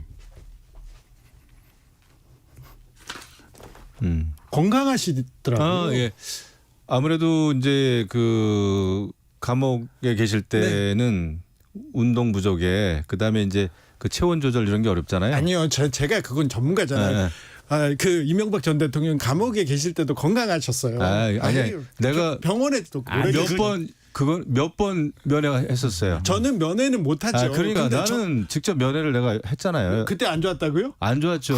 제가 근데 이런 걸 가지고 네. 지금 KBS가 문제 제기를 해야 아니야, 제대로 방송이 되겠어요? 지나갈게요. 아니요, 지금 하시는 말씀은 그럼, 그건 안 본인이 돼. 수감 생활을 해봤는데 그때 큰 문제가 없었다 뭐 이런 취지잖아요. 아니요, 저는 아니고요. 근데 아무튼 제가 건강에 각별히 신경 썼습니다. 그리고 그 80이 넘은 연세에 여름에 그 30몇 도 되는데 한번 있어 보세요. 건강하겠나? 네. 당뇨 이런 것도 지금 많이 기관지 질환. 건강을 찾으셨다 이 얘기죠. 지금은 이제 나오셔가지고 네. 그래도 이제 지인들 만나고 하니까 많이 좋아지고 있죠. 자, 이명박 전 대통령이 이렇게 4대강 아주 시작부터 그냥 굉장히 네. 저는 이명박 추종자 아닙니까 제가. 네. 자, 그리고 박근혜 전 대통령이 내일 현충원에 추도식에 오십니다. 네. 자, 어떻게 보십니까? 총선 앞두고 좀 보수의 거두들이 움직인다 이렇게 보이잖아요. 그러니까 공개 활동이 잦아지는 거는 틀림없어 보여요. 그래 보이죠? 예, 박근혜 전 대통령도 얼마 전에 전통시장을 찾기도 했고 예, 김기현 또 물론 대표도. 이제 내일이 11.6이니까 예. 이제 추도식을 겸해서 서울 올라오는데 또 정치인들을 만나실 거로 예정이 돼 있어서 네.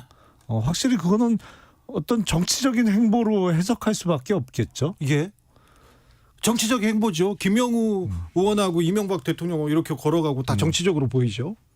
정치인이 아니죠. 움직이면 다 정치 행보예요. 그 MB께서 이제 오늘도 굉장히 그런 말씀을 많이 하셨는데 그 한마디 전직 대통령이기 때문에 한마디 한마디를 잘못하거나 공개적으로 하면은 그게 다 정치적인 발언이 되고 논쟁이 되고 국론 분열이 되기 때문에 그런 거를 굉장히 자제하고 경계하신다는 거예요. 저는 그게 맞다고 봐요. 네. 그리고 12월 달인가 무슨 서해전인가 뭘 하셨나 봐요. 서해전 해요. 그래서 저는 사실 그걸 몰랐는데 네. 그래서 어떻게 서해전을 하십니까 그랬더니 그게 다른 행사보다는 제일 말을 많이 안 하고 조용히 치를 수 있는 행사다라는 말씀을 좀 하셨어요. 그래서 난 오늘 처음 알았어요. 서해전 한다는 거를. 아니 그런데 네. 자 4대강도 가보고요. 자기가 지금 대우나 크게 하다가 이제 4대강으로 틀었습니다. 4대강 하고 이명박 하면 4대강이 바로 따라오는 대표적인 그런 정책이었죠. 거기다 이제 서해전도 나오고 김영우 의원하고도 이렇게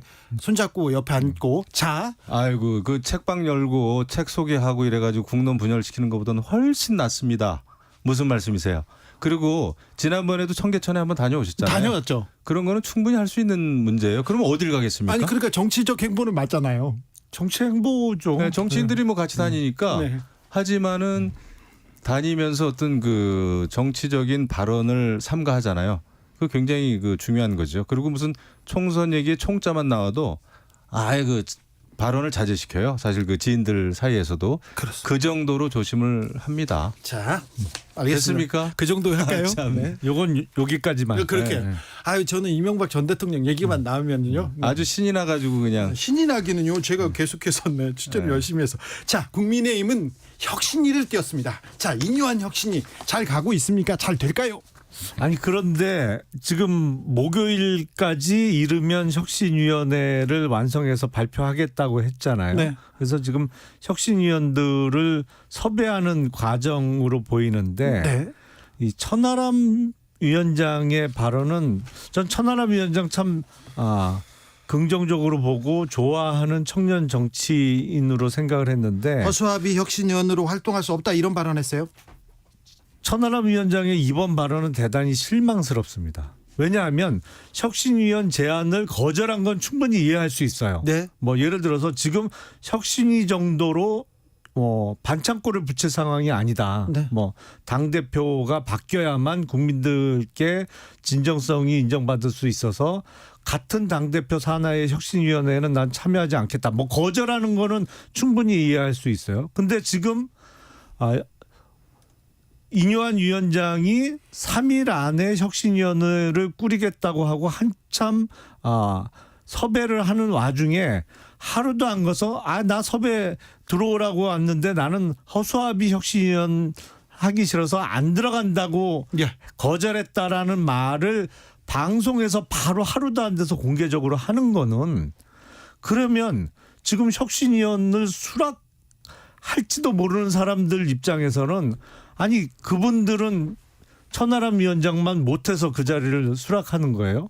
그거는 에티켓에 좀 어긋난다고 저는 생각을 해요. 그러니까 혁신위원회가 꾸려지고 활동을 시작한 이후에 어떠한 퍼포먼스를 논하면서 여담으로 내가 그때도 혁신위원 그 영입 제의가 들어왔습니다만 제가 이런 이유에서 거절했습니다라고 추후에 한참 후에 얘기하는 건 얼마든지 그럴 수가 있는데 지금 혁신위원을 한참 꾸리고 있는 상황에 바로 이걸 방송에서 공개적으로 얘기하는 거는 글쎄 좀 저는 대단히 실망스러운 발언이라고 생각이 듭니다. 김영원 글쎄 뭐 천하람 그 당협위원장이죠. 네. 천하람 위원장의 뭐 그 혁신이 참여 여부 그거를 뭐 우리가 길게 논할 바는 아닌 것 같아요. 그게 뭐 이렇게 중요합니까? 일단 혁신이가 출범했는데 일단은 약간 삐걱거리나 이렇게 이런 거죠. 네. 전반적으로 봤을 때는 인요한 교수라는 분이 굉장히 좀 일단 귀화하신 분이고 하다 보니까 일단 새롭잖아요. 네.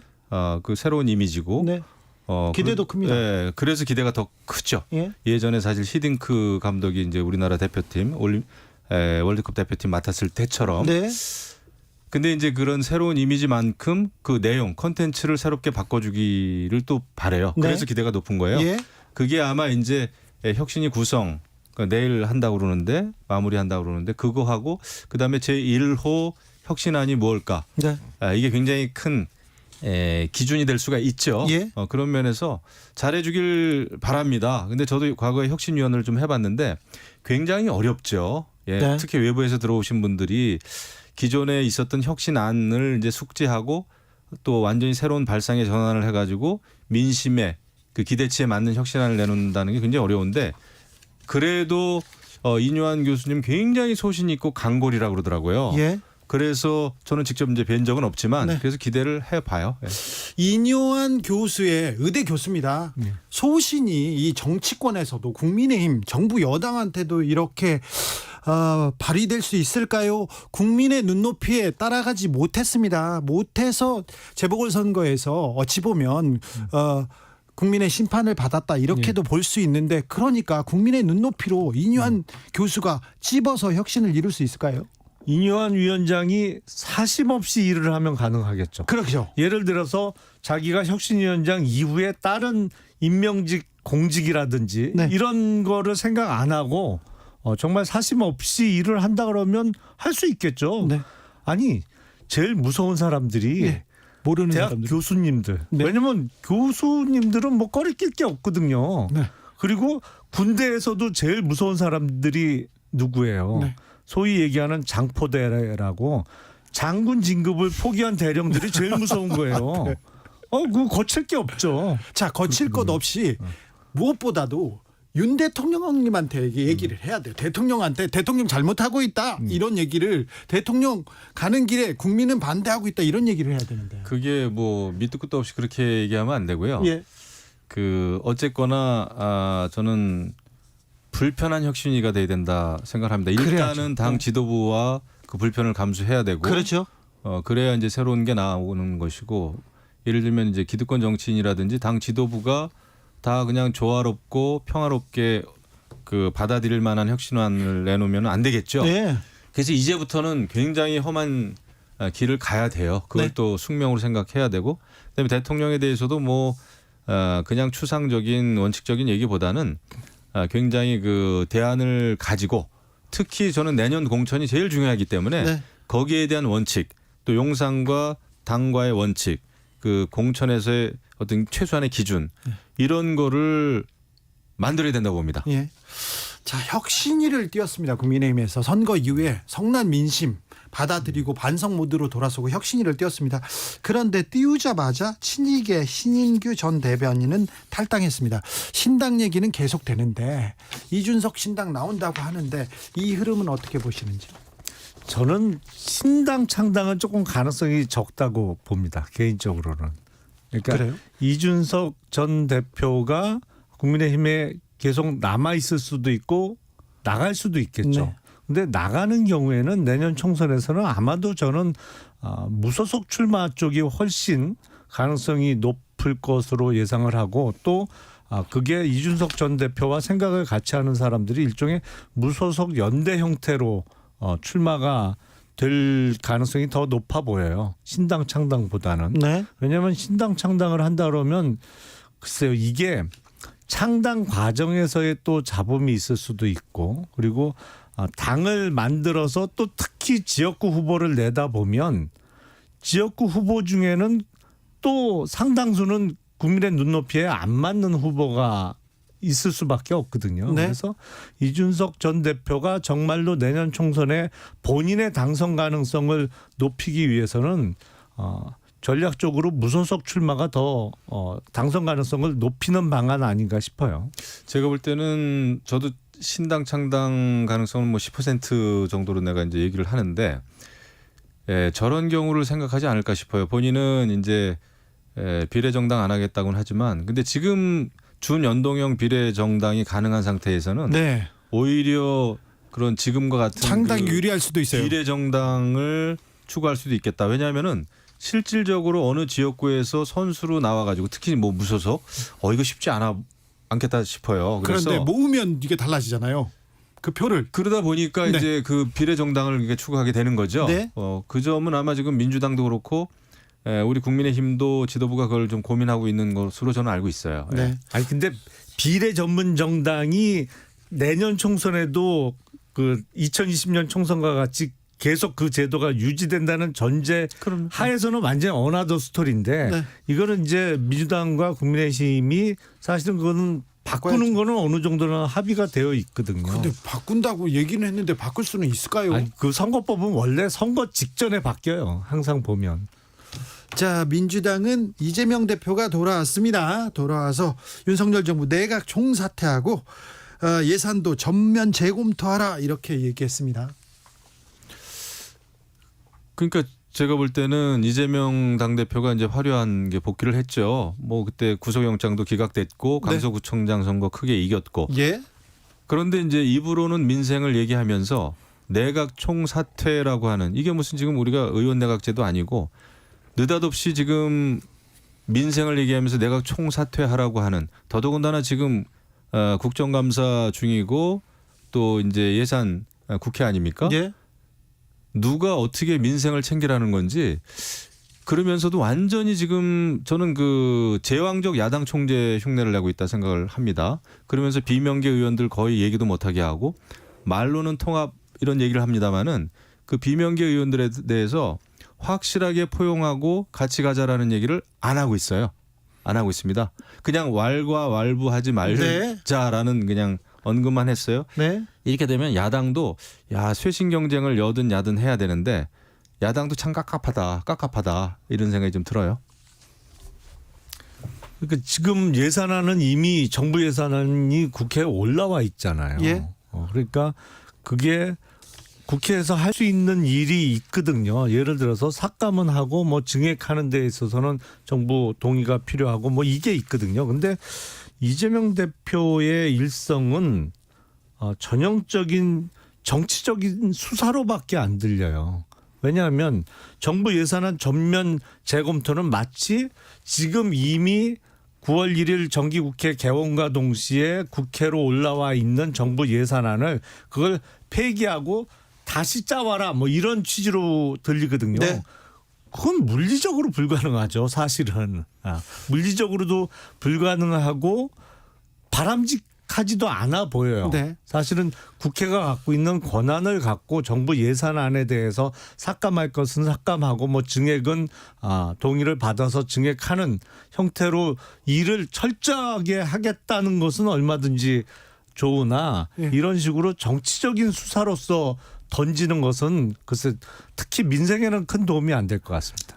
맞아요. 그 개인적인 송사 때문에 이제 워낙 거기에 신경을 많이 쓰다 보니까 국회의원으로서 의정 활동은 전혀 뭐 국회가 어떻게 돌아가는지에 대해서는 생각해 본 바가 별로 없는 분 같아요. 그 발언 들어보면 안타깝습니다. 재보궐선거가 있었고요. 이제 총선입니다. 네. 두 분은 수도권에서 힘겨운 싸움을 해야 됩니다. 죽을 맛입니다. 그렇습니까? 네. 지금 죽을 맛입니까? 그렇죠. 국민의힘이 더 급합니까? 민주당이 급합니까? 국민의힘이 더 급하죠. 예, 네. 급하죠. 혁신해야죠. 그럼요. 혁신하고 좀 반성하고 좀 달라져야죠. 그럼요. 근데 달라져 보입니까 지금? 일단 혁신위를 띄우기로 했잖아요. 네. 근데 잘 되길 바라고 잘 돼야만 살아남을 수 있습니다. 근데 걱정스러운 측면은 자칫 잘못 이게 혁신위가 예. 얼마 전에 있었던 더불어민주당의 김은경 혁신위 같이 실패했다라는 평가를 받거나 아니면 그 아주 실패로 평가는 받지 않더라도 마치 비유를 하자면 약효 2달짜리 스테로이드 주사 같은 역할을 할 수가 있거든요. 네. 그러니까 스테로이드 주사는 맞으면 반짝하고 좋아지는 것 같습니다만 약효가 떨어지면 별 소용이 없어요. 근본적인 치료가 되는 것이 네. 아니기 때문에. 네. 그러면 오히려 왕창 고칠 수 있는 시기를 2달 늦추는 역효과가 날 수가 있거든요. 네. 그렇게 되지 않게 해야죠. 네. 당장 효과를 보는 그런 처방 주사로는 안 되죠. 지금 그럼요. 뜯어 고쳐야죠. 근본적으로 바뀌어야 돼요. 그렇죠. 말 그대로 혁신이니까 그 가죽을 벗기는 듯한 그 고통이 따라야 되고 그래서 저는 이번에 이제 전권을 줬다고 하는데 어쨌거나 혁신이는 공천이에요. 제가 볼 때. 공천을 잘해야 되는데 예. 이게 종합예술 아닙니까? 되게 진짜 어려운 부분인데 인유한 교수가 좋은 분이세요. 근데 의대 교수고 정치인 문외한이잖아요. 그래서 누가 옆에 있지? 김한길인가 이런 얘기도 나오고 있고요. 아니요. 그거는 뭐 저도 좀 확인을 해봤는데 뭐 두 분이 모르는 사이가 아니고 네. 친분이 꽤 있는 사이지만은 네. 이번에 혁신위원장 된 거하고는 관계가 없는 것 같고요. 네. 예, 중요한 것은 이제 공천을 그러니까 당이나 정치를 또 너무 모르는 상황에서 이 공천 사람을 정하는 일은 아닐 겁니다. 혁신위원장은 네. 기본적인 원칙과 잣대와 일반적인 상식 눈높이에 맞는 그런 기준을 정하는 거예요. 그래서 예. 그거를 정하고 그다음에 어떤 외부로부터의 외압으로부터 독립된 공천을 할 수 있는 그 틀을 빨리 만들어야 되죠. 네. 그거 안 하면은 혁신위가 해야 될 뭐 무슨 일을 하겠어요. 지금 사실 내년 공천 때문에 우리가 혁신도 하고 그러는 건데. 네. 네, 기대를 해야죠. 결국 두 가지예요. 그러니까 사람을 놓고 평가할 수는 없죠. 이게 네. 공천관리위원회가 아니고 혁신위원회니까 공천과 관련된 룰을 확립하는 거. 그러니까 당원 당규를 바꾸는 작업. 그리고 그거를 최종적으로 확정짓는 거. 제도 개선하고 그거와 사실은 연관되어 있는데 지금 당과 대통령실의 관계를 재정립하는 것. 네. 왜냐하면 이게 공천 룰과도 밀접하게 관련이 되어 있거든요. 네, 국민들 가장 중요하게 그걸 볼 거예요. 그렇죠. 그거 하는 거예요. 만약에 그걸 제대로 못하면 네. 사실은 단팥 빠진 찐빵 되는 거예요. 아이고, 네, 알겠습니다. 네. 대통령실에 노라고 할 수 있는지 어떻게 쇄신을 주문하는지 지켜보죠. 그러니까 관전 포인트 대가 거기 좀 있습니다. 세야 돼요. 그럴까요? 잘 하실까요, 인유한 교수가? 대만 세면 됩니다. 그렇습니까? 네. 김영우, 김용남 두 분 감사합니다. 네, 고맙습니다. 네, 감사합니다. 정치 피로, 사건 사고로 인한 피로, 고달픈 일상에서 오는 피로. 오늘 시사하셨습니까? 경험해 보세요. 들은 날과 안 들은 날의 차이. 여러분의 피로를 날려줄 저녁 한 끼 시사. 추진우 라이브.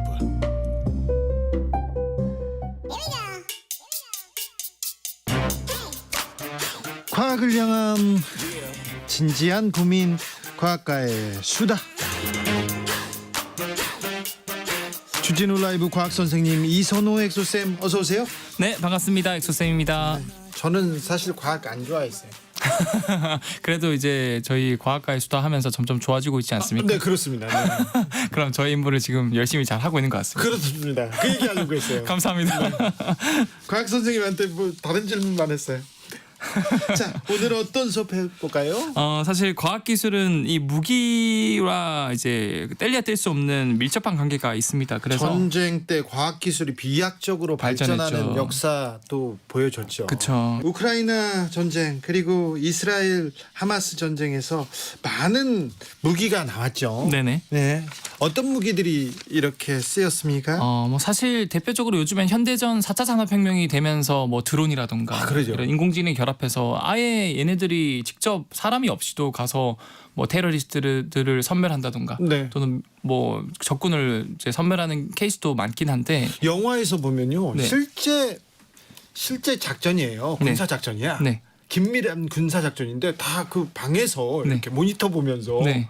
때리고 막 그러더라고요. 맞아요. 그리고 최근 몇 년 전에도 이 테러리스트 수장을 이 무인기 드론기로 이제 사살에 성공한 케이스도 있거든요. 예. 근데 이게 참 과학기술이 발전했다 싶으면서도 안타까운 게 실제로 이제 지상전으로 육군이 뭔가 총을 쏘거나 이런 분들에 비해서 이제 비행기를 타고 이제 미사일을 버튼을 누른 사람 그리고 아예 그냥 그 사무실 같은 곳에서 조종하는 모니터만 사람 보고. 각각의 이제 트라우마 정신질환 비율이 비약적으로 다르대요. 아, 그래요? 직접 이렇게 공격하는 분들은 이런 굉장히 좀 양심의 가책이랄까 네. 그런 트라우마를 많이 느낀다고 하는데 네. 이게 점점 인류애가 없어지고 있는 거 아닌가 이런 생각이 들면서도 또 그렇기도 하네요. 맞아요. 네. 제가 이번에 하마스 전쟁이나 또는 이스라엘 하마스 전쟁이나 우크라이나 러시아 전쟁에서 주목할 만한 무기 중에 하나가 네. 이 백린탄이라 그래서 예. 이 백린탄의 린이 바로 인이라는 원소들이 모인 분자들인데요. 네.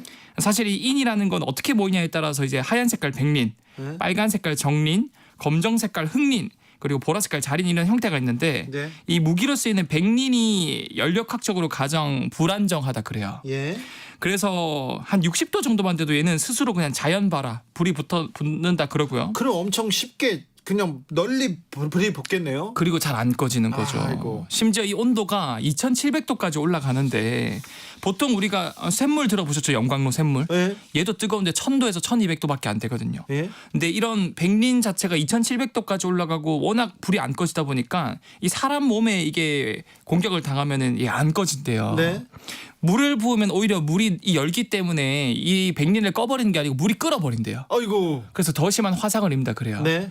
이거 그 이스라엘 전쟁 당시에 이게 불이 막 계속 날아가는 맞아, 그 맞아요. 무기인데요. 네. 가장 논쟁이 되는 논란이 되고 있는 무기입니다. 이거 네. 금지된 맞아요. 국제법상 금지된 무기 아닙니까? 이게 많은 심지어 우리나라뿐만 아니라 전 세계 언론 매체가 잘못 보도되고 있는 이유가 예. 이게 오해가 많은 게 사실 이거 백린탄이 오해와 달리 군용 무기로서 사용하는 것은 국제 조약이 없어요.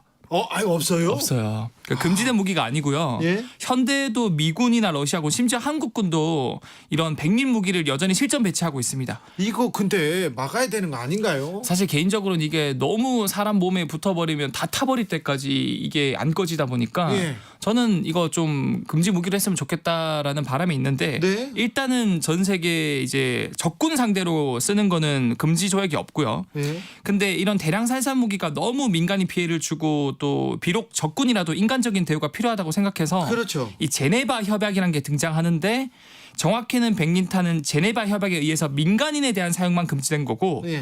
적군을 향해 사용하는 건 지금은 가능한 게 사실이고 예. 그럼에도 불구하고 사실 안 썼으면 하는 바람이 있긴 하죠. 아 그렇죠. 이건 비인간적인 비인도적입니다. 그리고 저기 있는 사람들한테 그 백린탄 이렇게 맞아요. 이게 부서지면서 천사의 날개라는 별명이 있거든요. 그러니까 이렇게 흩뿌려지는 것처럼 맞아요, 맞아요. 뿌려져요. 네. 그런데 가서 불이 붙나 했는데 불이 붙어서 녹아나는 거였군요. 맞아요. 그리고 잘 꺼지지도 않고. 네. 민간인이 같이 피해를 볼 수 있어서 안타까워서 하는 얘기입니다. 맞습니다. 이런 얘기 무기는 좀 자제해야 되는데 이스라엘 전쟁에서 많이 보이더라고요. 무기 중에 강력한 무기는 어떤 무기입니까? 뭐 사실 이게 뭐 다들 들어보셨을 거예요. 이제 핵무기라 그래서 네. 전 세계에서 이 유일하게 이런 핵무기 공격을 받은 나라가 어딘지 아십니까? 일본이죠. 맞아요. 일본이 1945년도에 히로시마와 나가사키가 지역에서 이제 핵폭탄을 맞았죠. 네. 실제로 이 히로시마에 떨어진 핵폭탄 같은 경우는 네. 이 히로시마 시내 80%가 파괴되고 네. 그다음에 약 10만 명이 사망했다 그래요. 자, 일본은 전쟁을 일으켰습니다. 전쟁 중에 공격을 받은 거니까 그렇죠. 할 말은 없으나 네. 너무 많은 민간인 사상자가 나온 거에 대해서는 맞아요. 굉장히 좀 가슴 아프죠. 네, 마음이 아프죠. 네. 근데 이런 핵무기는 크게 두 종류가 있는데 하나는 일본에 떨어졌던 원자폭탄이고요. 예. 또 다른 하나는 수소폭탄입니다. 이거 수소폭탄 들어보셨죠? 예. 그래서 원자폭탄은 핵이 분열하면서 나오는 에너지고 수소폭탄은 핵이 융합하면서 나오는 에너지인데 수소폭탄이 훨씬 세다면서요. 놀랍게도 원자폭탄도 강하지만 수소폭탄은 약 1000배 이상 더 강하다 그래요. 수소폭탄은 아직 이렇게 실전에서 사용된 적은 없죠. 놀랍게도 이 전 세계에서 가장 강력한 수소폭탄하면 이제 소련에서 만든 이 차르본바라는 수소폭탄이 있거든요. 아, 그래. 소련에서 만들었어요? 근데 이게 폭발한 적이 있어요. 진짜요? 네. 아이고, 이거 어떡해요. 근데 다행히도 특정 나라를 겨냥해서 쏜 건 아니고 예. 이 우리가 만든 수소폭탄이 얼만큼 강한지 테스트 해보고 싶어서 해서 이 북극해에 위치한 노바야 제물라 섬에 실험을 해봤는데 네. 얘가 터졌더니 그 높이가 이제 핵폭탄은 터지면 버섯 구름이라는 게 생기거든요. 그거 있죠. 60km까지 솟았는데 그 원자탄은 60km. 그러니까 그 수소폭탄 이 수소폭탄 차르본바가 60km. 네. 그래서 이 우주까지가 100km라서 이제 거의 우주까지 근접한 거고요. 예. 이게 에베레스트 산 높이의 7배 더 올라간 거고 예. 더 놀라운 거는 이 터진 폭심지 기준으로부터 900km나 떨어진 핀란드에 사는 건물의 창문이 깨졌어요. 그럼 900km 안쪽에는 네. 거의 영향을 받았다는 영향을 받고 이제 뭐 굉장히 건물이 이제 흔들리거나 무너질 수 있고 또 가까우면 가까울수록 굉장히 방사선이라든가 아니면 이 열 또는 이 바람에 의해서 굉장히 많은 피해를 입을 수 있는 거죠. 이건 너무 큰 피해를 입을 수 있는 그런 무기네요. 그런데요. 네. 전 이런 무기보다 일본이 막 실험했던 생화학 무기 있잖아요. 731 부대. 일본군이. 네. 네. 생화학 무기가 사용될까봐 걱정이 큽니다. 이것도 사실 이제 전 세계적으로 금지가 된 무기들인데 네. 이 생화학 무기는 이제 생물학 무기랑 화학 무기를 합쳐서 이제 생화학 무기라고 하는 거거든요. 네. 근데 생물학 무기 같은 경우는 질병을 일으키는 병원균을 이용한 무기고요. 네. 이게 이제 생물학 무기는 전염성이 강하고 대량 살상이 가능한 무기라서 네. 사실은 금지가 됐어요. 네. 근데 1942년도에 일본은 세균전 했어요. 중국에 세균전했어요. 네. 그래서 중국의 나쁜 나병균 거는 다 했어요, 일본군이. 그때 당시엔 진짜 나쁜 짓을 많이 했죠. 네. 살아있는 우리 독립운동가분들도 생체 실험하기도 하고 731 부대에서. 네. 근데 이 중국에도 나병균, 탄저균, 패스트균 이런 거를 투척해서 민간인들을 포함해서 20만 명이 사망을 했고요. 네. 이 생물학 무기가 위험한 이유가 단기적으로는 핵폭탄보다 피해가 약한 것 같아도 장기적으로는 더 많은 사람을 죽인대요. 계속 남잖아요. 100만 명 이상을 죽일 수 있고 네. 심지어 이렇게 병에 걸리고 감염된 사람을 또 보조하기 위한 가족들이나 이런 분들이 돌보는 인력 자원까지 투입되다 보니까 이 전 국가가 흔들릴 수 있다라고 볼 수 있는 거죠. 자, 생물학 무기 병원균을 활용한 거다. 네. 화학 무기는 가스 그런 겁니까? 그렇죠. 독가스죠. 그래서 가장 대표적인 일화가 1915년 독일이 프랑스 이프르에 사용한 염소가스인데요. 독일이 했어요? 네, 독일이 이때 1차 세계대전 때 했고요. 염소가스는 독성이 강한 기체라서 실제로 프랑스군이 이 가스 공격 때문에 6천 명이 동시에 사망을 했고 아이고. 당연히 이 화학 무기도 사용하면 안 되고요. 흥미로운 점은 이 염소가스의 염소는 이 나트륨이라는 요즘엔 소듐이라고 부르는데 네. 나트륨이나 원소랑 궁합이 잘 맞아서 서로 잘 결합하려 그럽니다. 네. 근데 여기서 말한 나트륨 같은 경우도 물과 반응하면 엄청난 폭발을 일으키는 폭탄이거든요. 야, 그래요? 그런데 이 독가스인 염소랑 물에 닿으면 폭탄이 되는 나트륨이 만나서 결합하면 뭐가 되는지 아세요? 염화나트륨. 맞아요. 네. 우리가 매일 먹는 소금이 돼요. 그래요? 국간할 때 쓰는 소금이 돼버리는 이 신기한 원자의 세계. 그래서 이런 사례가 굉장히 많습니다. 그래서 독가스로 쓰는 염소랑 폭탄으로 쓰였던 나트륨이 만나면 소금이 되고요. 야, 예. 또 우리가 마시는 물 같은 경우도 수소랑 산소인데 수소는 이 폭탄으로 쓰이는 연료거든요. 네. 가스. 그리고 산소는 불을 붙일 때 쓰이는 그렇죠. 원소죠. 예. 얘네들이 결합하면은 오히려 불을 끌 때 쓰는 물이 된다. 알겠습니다. 그런데요, 생화학 무기 그리고 뭐 수소폭탄, 네. 무엇보다도 백린탄 이런 무기는 민간인 학살에 이렇게 악용될 수 있잖아요. 심지어는 진짜 이런 어린아이들까지 이렇게 학살을 하는 뉴스를 보다 보니까 네. 너무 마음이 아프고 어쨌든 어디든 전쟁은 안 된다라는 생각을 하고 있습니다. 네. 우크라이나에 그리고 가자 지구의 평화를 빌겠습니다. 과학 공부해왔습니다. 이선호 엑서쌤 감사합니다. 네, 감사합니다. 교통정보 알아보고 갈까요? 네, 이 시각 교통 정보입니다. 고속도로 곳곳으로 정체 이어지고 있는 가운데 사고가 끊이질 않고 있습니다.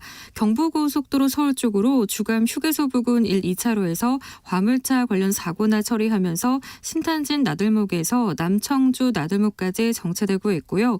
청주 분기점 부근 3, 4차로에서도 추돌 사고나 처리하고 있습니다.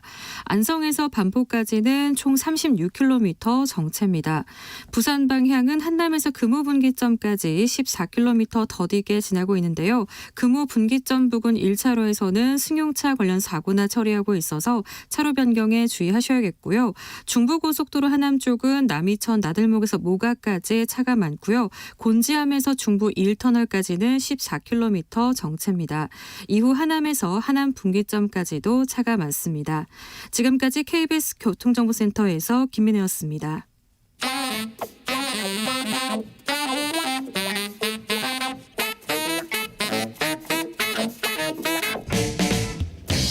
세계는 넓고 이슈는 많다. 우리의 시야를 국제적으로 넓혀보겠습니다. 국내 뉴스, 국제 이슈 다 덤벼라. 지금은 글로벌 시대. 국제적 토크의 세계로 들어가 보겠습니다. 중동 전문가 모셨습니다. 성일광 고려대학교 중동이슬람센터 교수, 어서 오세요. 안녕하십니까. 세계적인 평론 스케일 임상훈 인문결 연구소장, 어서 오세요. 안녕하십니까. 네. 윤석열 대통령 사우디 그리고 카타르에서 환대를 받았습니다. 카타르에서는 포괄적 전략 동반자로 관계를 격상했다, 이런 보도 나오는데 윤석열 대통령의 이번 순방 어떻게 보셨습니까? 어떤 의미가 있습니까, 교수님? 네, TV로 아주 잘 봤습니다. TV로 잘 봤고요. 네. 항상 이제 뭐 중동 순방하면 MOU 얼마 했다, 숫자가 많이 나오죠. 예. 그래서 숫자의 의미를 많이 부여하시는데 결과는 이제 뭘 보여줘야 된다는 거예요. 숫자는 MOU에 불과하다. 네. MOU는 숫자에 불과하다. 그렇죠? 네. 그러니까 실질적인 뭔가를 앞으로 해야 되는 거. 후속 네. 조치가 저는 제일 중요하다. 실질적으로 좀 하겠죠. 지난번에 빈살만 왕세자 만났잖아요. 네. 그 이후에 실질적으로 좀 진전된 게 없죠. 실질적으로 별로 진전된 게 없죠. 아, 그래요? 이번에 뭐 지난번에 MOU 290조 했잖아요. 네. 그러니까 이번에 그 후속 조치로 가서 뭘 이제 열심히 또 한다고. 몇백 조 나왔어요. 그러니까요. 맨날 뭐 나오기는 나오는데 네. 이게 이제 1년 뭐 6개월 지나고 1년 지나고 뭐 가시적인 성과가 나와야 되는데 네. 그냥 언론 관심 없으면 그냥 흐지부지 또 사라지고 흐지부지 사라지고 네. 항상 그래왔다는 얘기죠.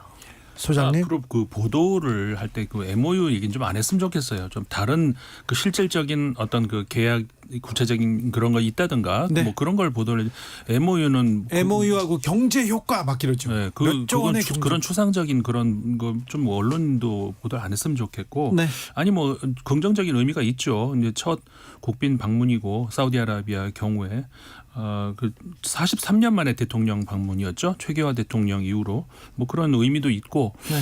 그 지금 말씀하신 것처럼 빈살만 왕세자 방문 이후에 거기에 대한 답방 형식 뭐 양국 간의 그런 외교 관계 잘 만들어 나가면 좋은 것이고 네. 근데 그 윤석열 대통령 같은 경우에는 참 해외 순방이 잦으신 편인 것 같아요. 네.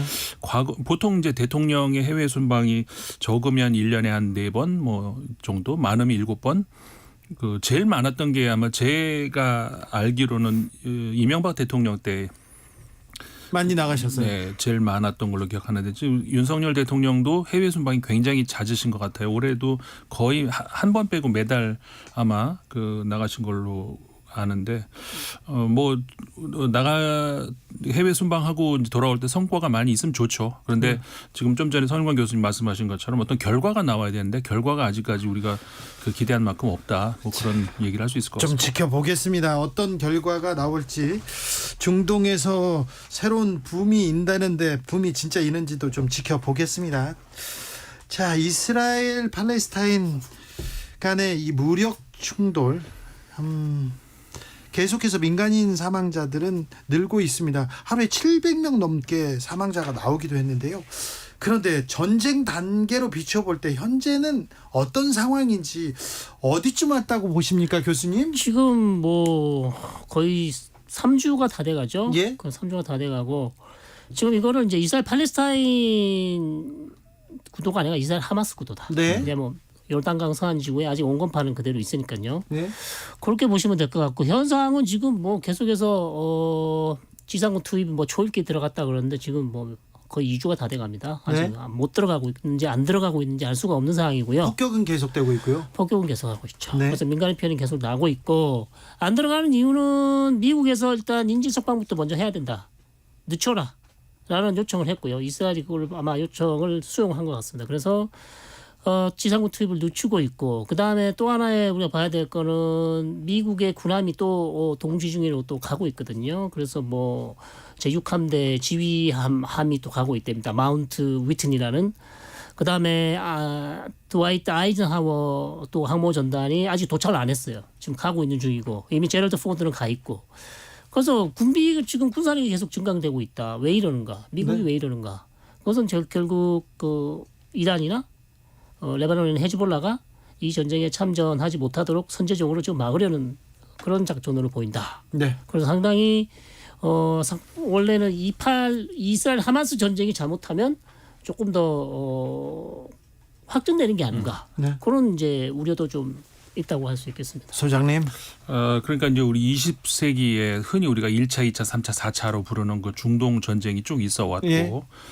그렇게 돼서 이제 어떻게 보면은 그 결과가 지금까지의 그 팔레스타인 지역 그런 현재 상황인데 특히 21세기 들어와서는 뭐 우리 그 과거에 지난 세기에 있었던 그런 그 국제전 그러니까는 이집트와 요르단이 뭐 동시에 막 이스라엘과 붙고 이런 전쟁은 없었는데 그 팔레스타인과 이스라엘 간에 그러니까 특히 이제 구체적으로 말씀드리면 이제 가자 지구에 있는 하마스와 그 전쟁이 계속 있어 왔죠 지금까지. 네. 그런 상황에서 어떻게 보면은 그 팔레스타인 이스라엘 전쟁이라기보다는 교수님 지적하신 것처럼 그 하마스 와의 전쟁이다 이렇게 부르는 것이 적절하겠고 예.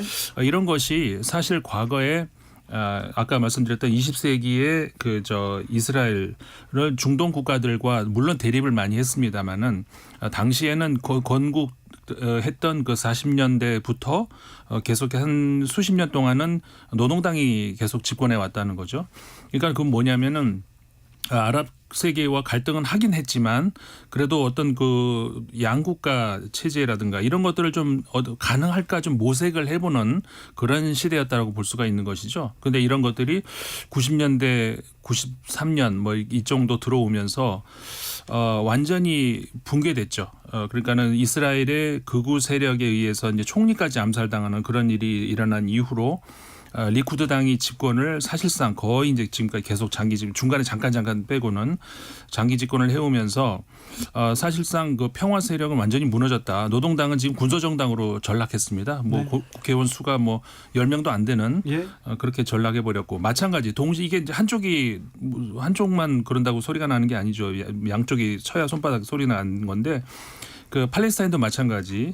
그러니까 피에로를 그러니까 그 파타를 중심으로 하는 그 과거에 그래도 그 사람들은 그 한때 무장 세력이었고 뭐 무력 충돌을 했습니다마는 그래도 그 두 국가 체제를 어떻게 한번 만들어 볼까라고 하는 나중에 이제 외교적인 그런 그 무대로 올라섰고 근데 이런 것들도 동시에 아까 말씀드렸던 90년대 초반 들어서면서부터 동시에 무너져 버렸다는 것이죠. 지금은 그 우리가 하마스로 대표되는 이쪽 팔레스타인도 과격 세력만 남아 있다. 네. 결국은 극단적인 그 근본주의 세력 둘 양쪽에서 부딪히는. 그래서 전쟁 난 거 아닙니까? 그래서 전쟁이 난 거죠. 네. 그러니까 평화를 바라는 그런 그 세력들은 양쪽에서 모두 배척을 당하는 그런 불행한 역사가 지금까지 온 거예요. 근데 교수님, 네네. 조 바이든 미국 대통령이 네. 갔잖아요. 네. 다녀왔는데 네.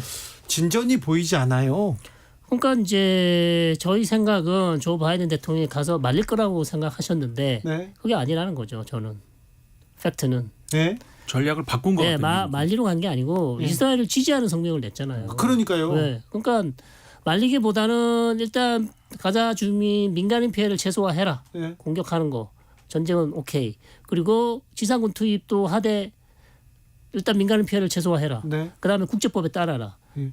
이런 정도의 얘기를 한 게 아닌가 그렇게 생각이 돼요. 사실 뭐 전쟁을 말리러 간 거는 아닌 것 같다. 네. 그리고 근데 사실 그 지상군을 투입한다는 것이 미국이 말리고 뭐 그것도 있겠습니다만 이스라엘 판단으로도 지금 원포는 계속 놓고 있는데 그게 쉽지는 않을 것 같다는 것이죠. 쉽지는 않아도 들어가긴 할 것 같은데요.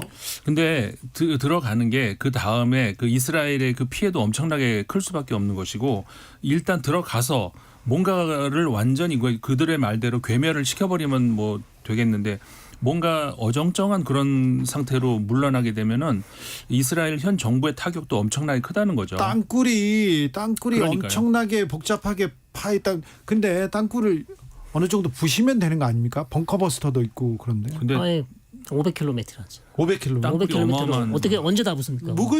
막을 수는 있잖아요. 막을 수는 있는데 그거를 이제 군인이 들어가야죠. 병력이 들어가야 그걸 할 수 있지. 베트남 전쟁 때 네, 우리 무기로서는 봤잖아요. 한계가 있죠. 그리고 그래. 30m 밑에 있대잖아요. 네.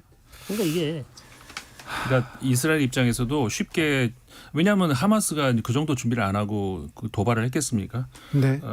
이스라엘 입장에서도 들어가기가 좀 쉽지 않은 그런 쉽지 상황. 않아요. 네. 쉽지 않습니다. 안토니오 구테레스 유엔 사무총장이 하마스의 기습 공격 이거 이스라엘도 책임이 있다면서 좀 양쪽의 자성과 반성을 요구했습니다. 이스라엘에서는 강력하게 반발합니다. 네. 이게 이제 참 말씀드리기 어려운 부분인데 보통 이제 유엔이 이스라엘 편을 들지는 않습니다. 뭐 편을 드는 것 자체가 좀 느낌이 이상하지만 네. 그래도 좀 유엔은 항상 인도적으로 민간인 중심으로. 예, 항상 이스라엘은 유엔 사무총장이나 유엔이 무슨 얘기를 하면 항상 자기한테 불리한 얘기한다고 항상 불만을 얘기해 왔고. 그렇습니까? 항상 그래요. 예. 한 번도 유엔이 자기 공정한 중재자라고 생각해 본 적이 없습니다. 이스라엘하고 팔레스타인 이 두 민족만 놓고 보면 네. 강자는 또 이스라엘. 아유 엄청나게 강자죠. 예. 엄청나게 강자이기 때문에 자 이스라엘로서는 왜 이렇게 서운해하는가? 예. 이전에는 이렇게 이스라엘 사망자 이렇게 많지 않았거든요. 아 그래요. 예. 이전에는요. 2014년에 하마스하고 이스라엘하고 51일을 전쟁을 했어요. 예. 이스라엘 사망자 100명도 안 돼요. 예. 군인 포함해서 민간인이. 예. 근데 이번에 얼마나 났습니까? 아 네. 그러니까 이스라엘에서는 지금 거기다가 이제 군인도 아니고 민간인이 죽었어요. 물론 이스라엘도 가자 지구 공격하면 민간이 많이 죽습니다. 그러니까 역지사지 입장이 돼야 되는데 예. 이스라엘 역지사지 입장을 잘 못해요. 팔레스타인 네. 사람들이 훨씬 더 많이 죽었잖아요. 그러니까 자기 전쟁 때문에 저쪽 상대방이 죽은 거는 생각 못하고 네. 자기 쪽에 이번에 많이 죽었기 때문에 우리는 너무 열받는다. 지금 이러고 있는 상황이네요. 그러니까 이게 이제 이스라엘이 좀 각성을 해야 된다. 저는 그렇게 생각해요. 이 국제사회 전체적으로 그 국가들 반응을 보면은 대체적으로 그러니까 그 하마스에 대해서 규탄한다 이런 목소리가 가장 많긴 많습니다. 네. 뭐 당연한 규탄합니다. 하마스의 테러 행위에 대해서는. 그 다음에 규탄하는데 그럼 어떻게 할 거냐? 이제 빨리 그 긴장 완화로 가야 된다라는 목소리가 그 다음으로 많고요. 예. 그 다음에 이제 소수지만은 제가 파악한 바로는 16개 국가가 하마스를 지지한다는 입장을 냈고요. 네. 중동에 있는 국가뿐만 아닙니다. 예를 들어서 말레이시아, 아시아에는 말레이시아가 그랬고 예. 아프리카에는 남아프리카 공화국 같은 경우에는 상대적으로 그 하마스를 지지한다는 그런 입장을 발표를 했고. 아 그래요? 팔레스타인이 아니라 하마스를. 하마스. 예. 네.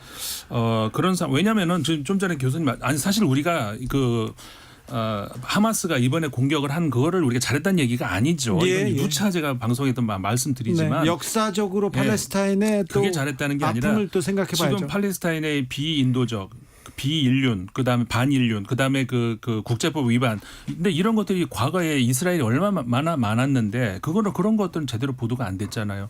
그러니까 그런 차원에서 이번에 하마스를 지지한다는 그런 차원이지 하마스가 이번에 민간이 죽은 걸 잘했다는 그런 의미로 이제 국제사회가 발표한 건 아니고 어쨌든 그런 나라들이 16개 정도 나라가 됩니다. 네.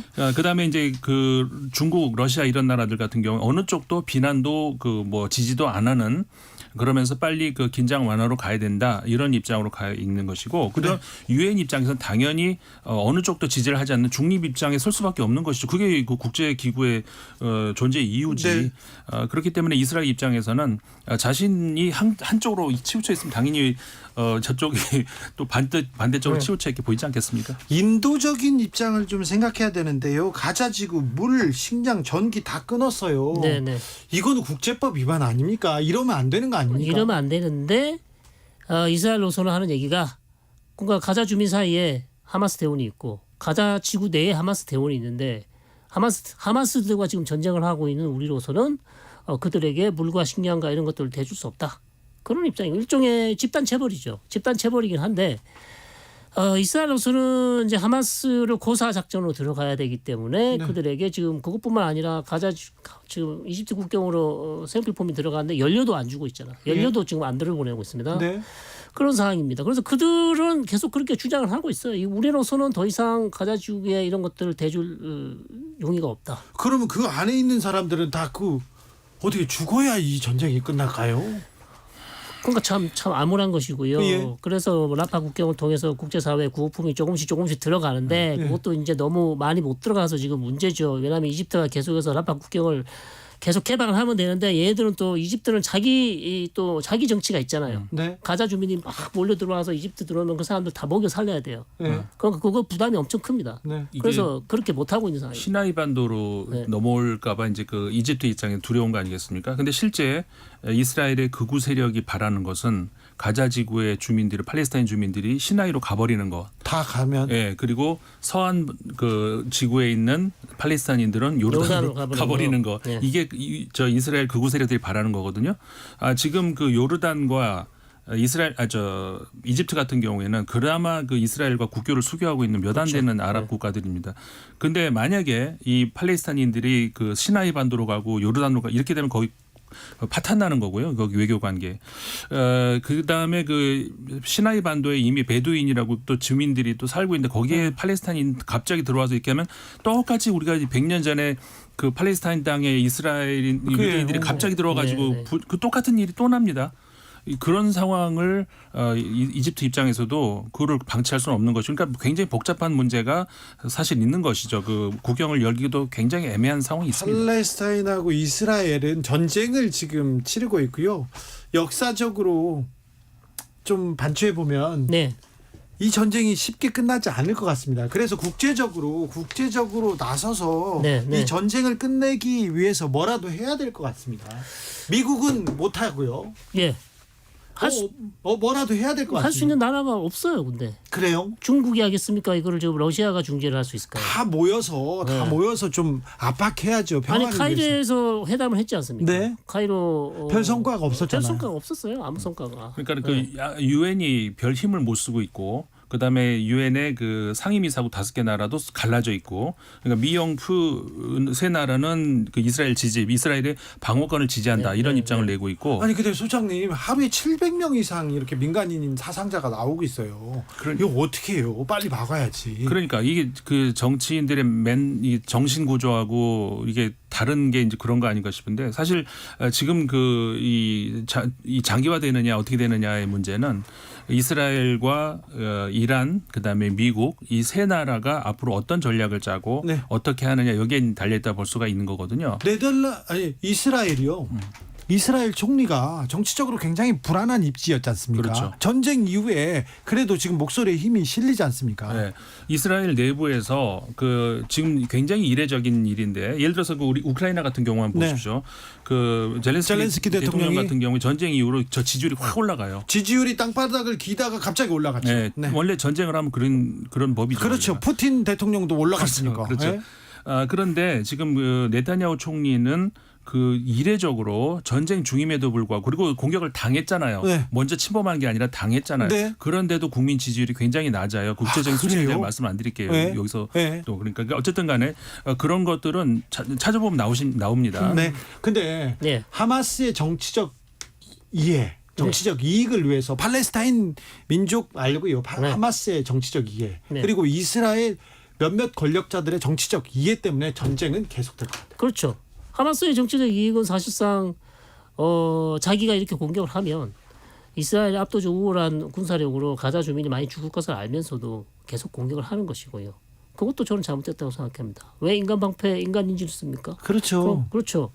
그런 측면에서 하마스는 잘못했고 이스라엘은 또 여기에 대해서 계속해서 팔레스타인을 억압하고 팔레스타인 독립국가 안 세워주고 탄압하니까 결국 하마스라는 이는 무장 정파라고 하지만 저는 테러 단체라고 얘기하는데 어쨌든 이런 단체가 등장을 해서 결국 강대강의 대치로 하면서 이렇게 비극적인 사건이 일어나는 것이기 때문에 저는 훨씬 강한 이스라엘이 훨씬 많이 양보해야 된다. 어떻게 여기서 상호주의를 주장하는 것은 잘못됐고요.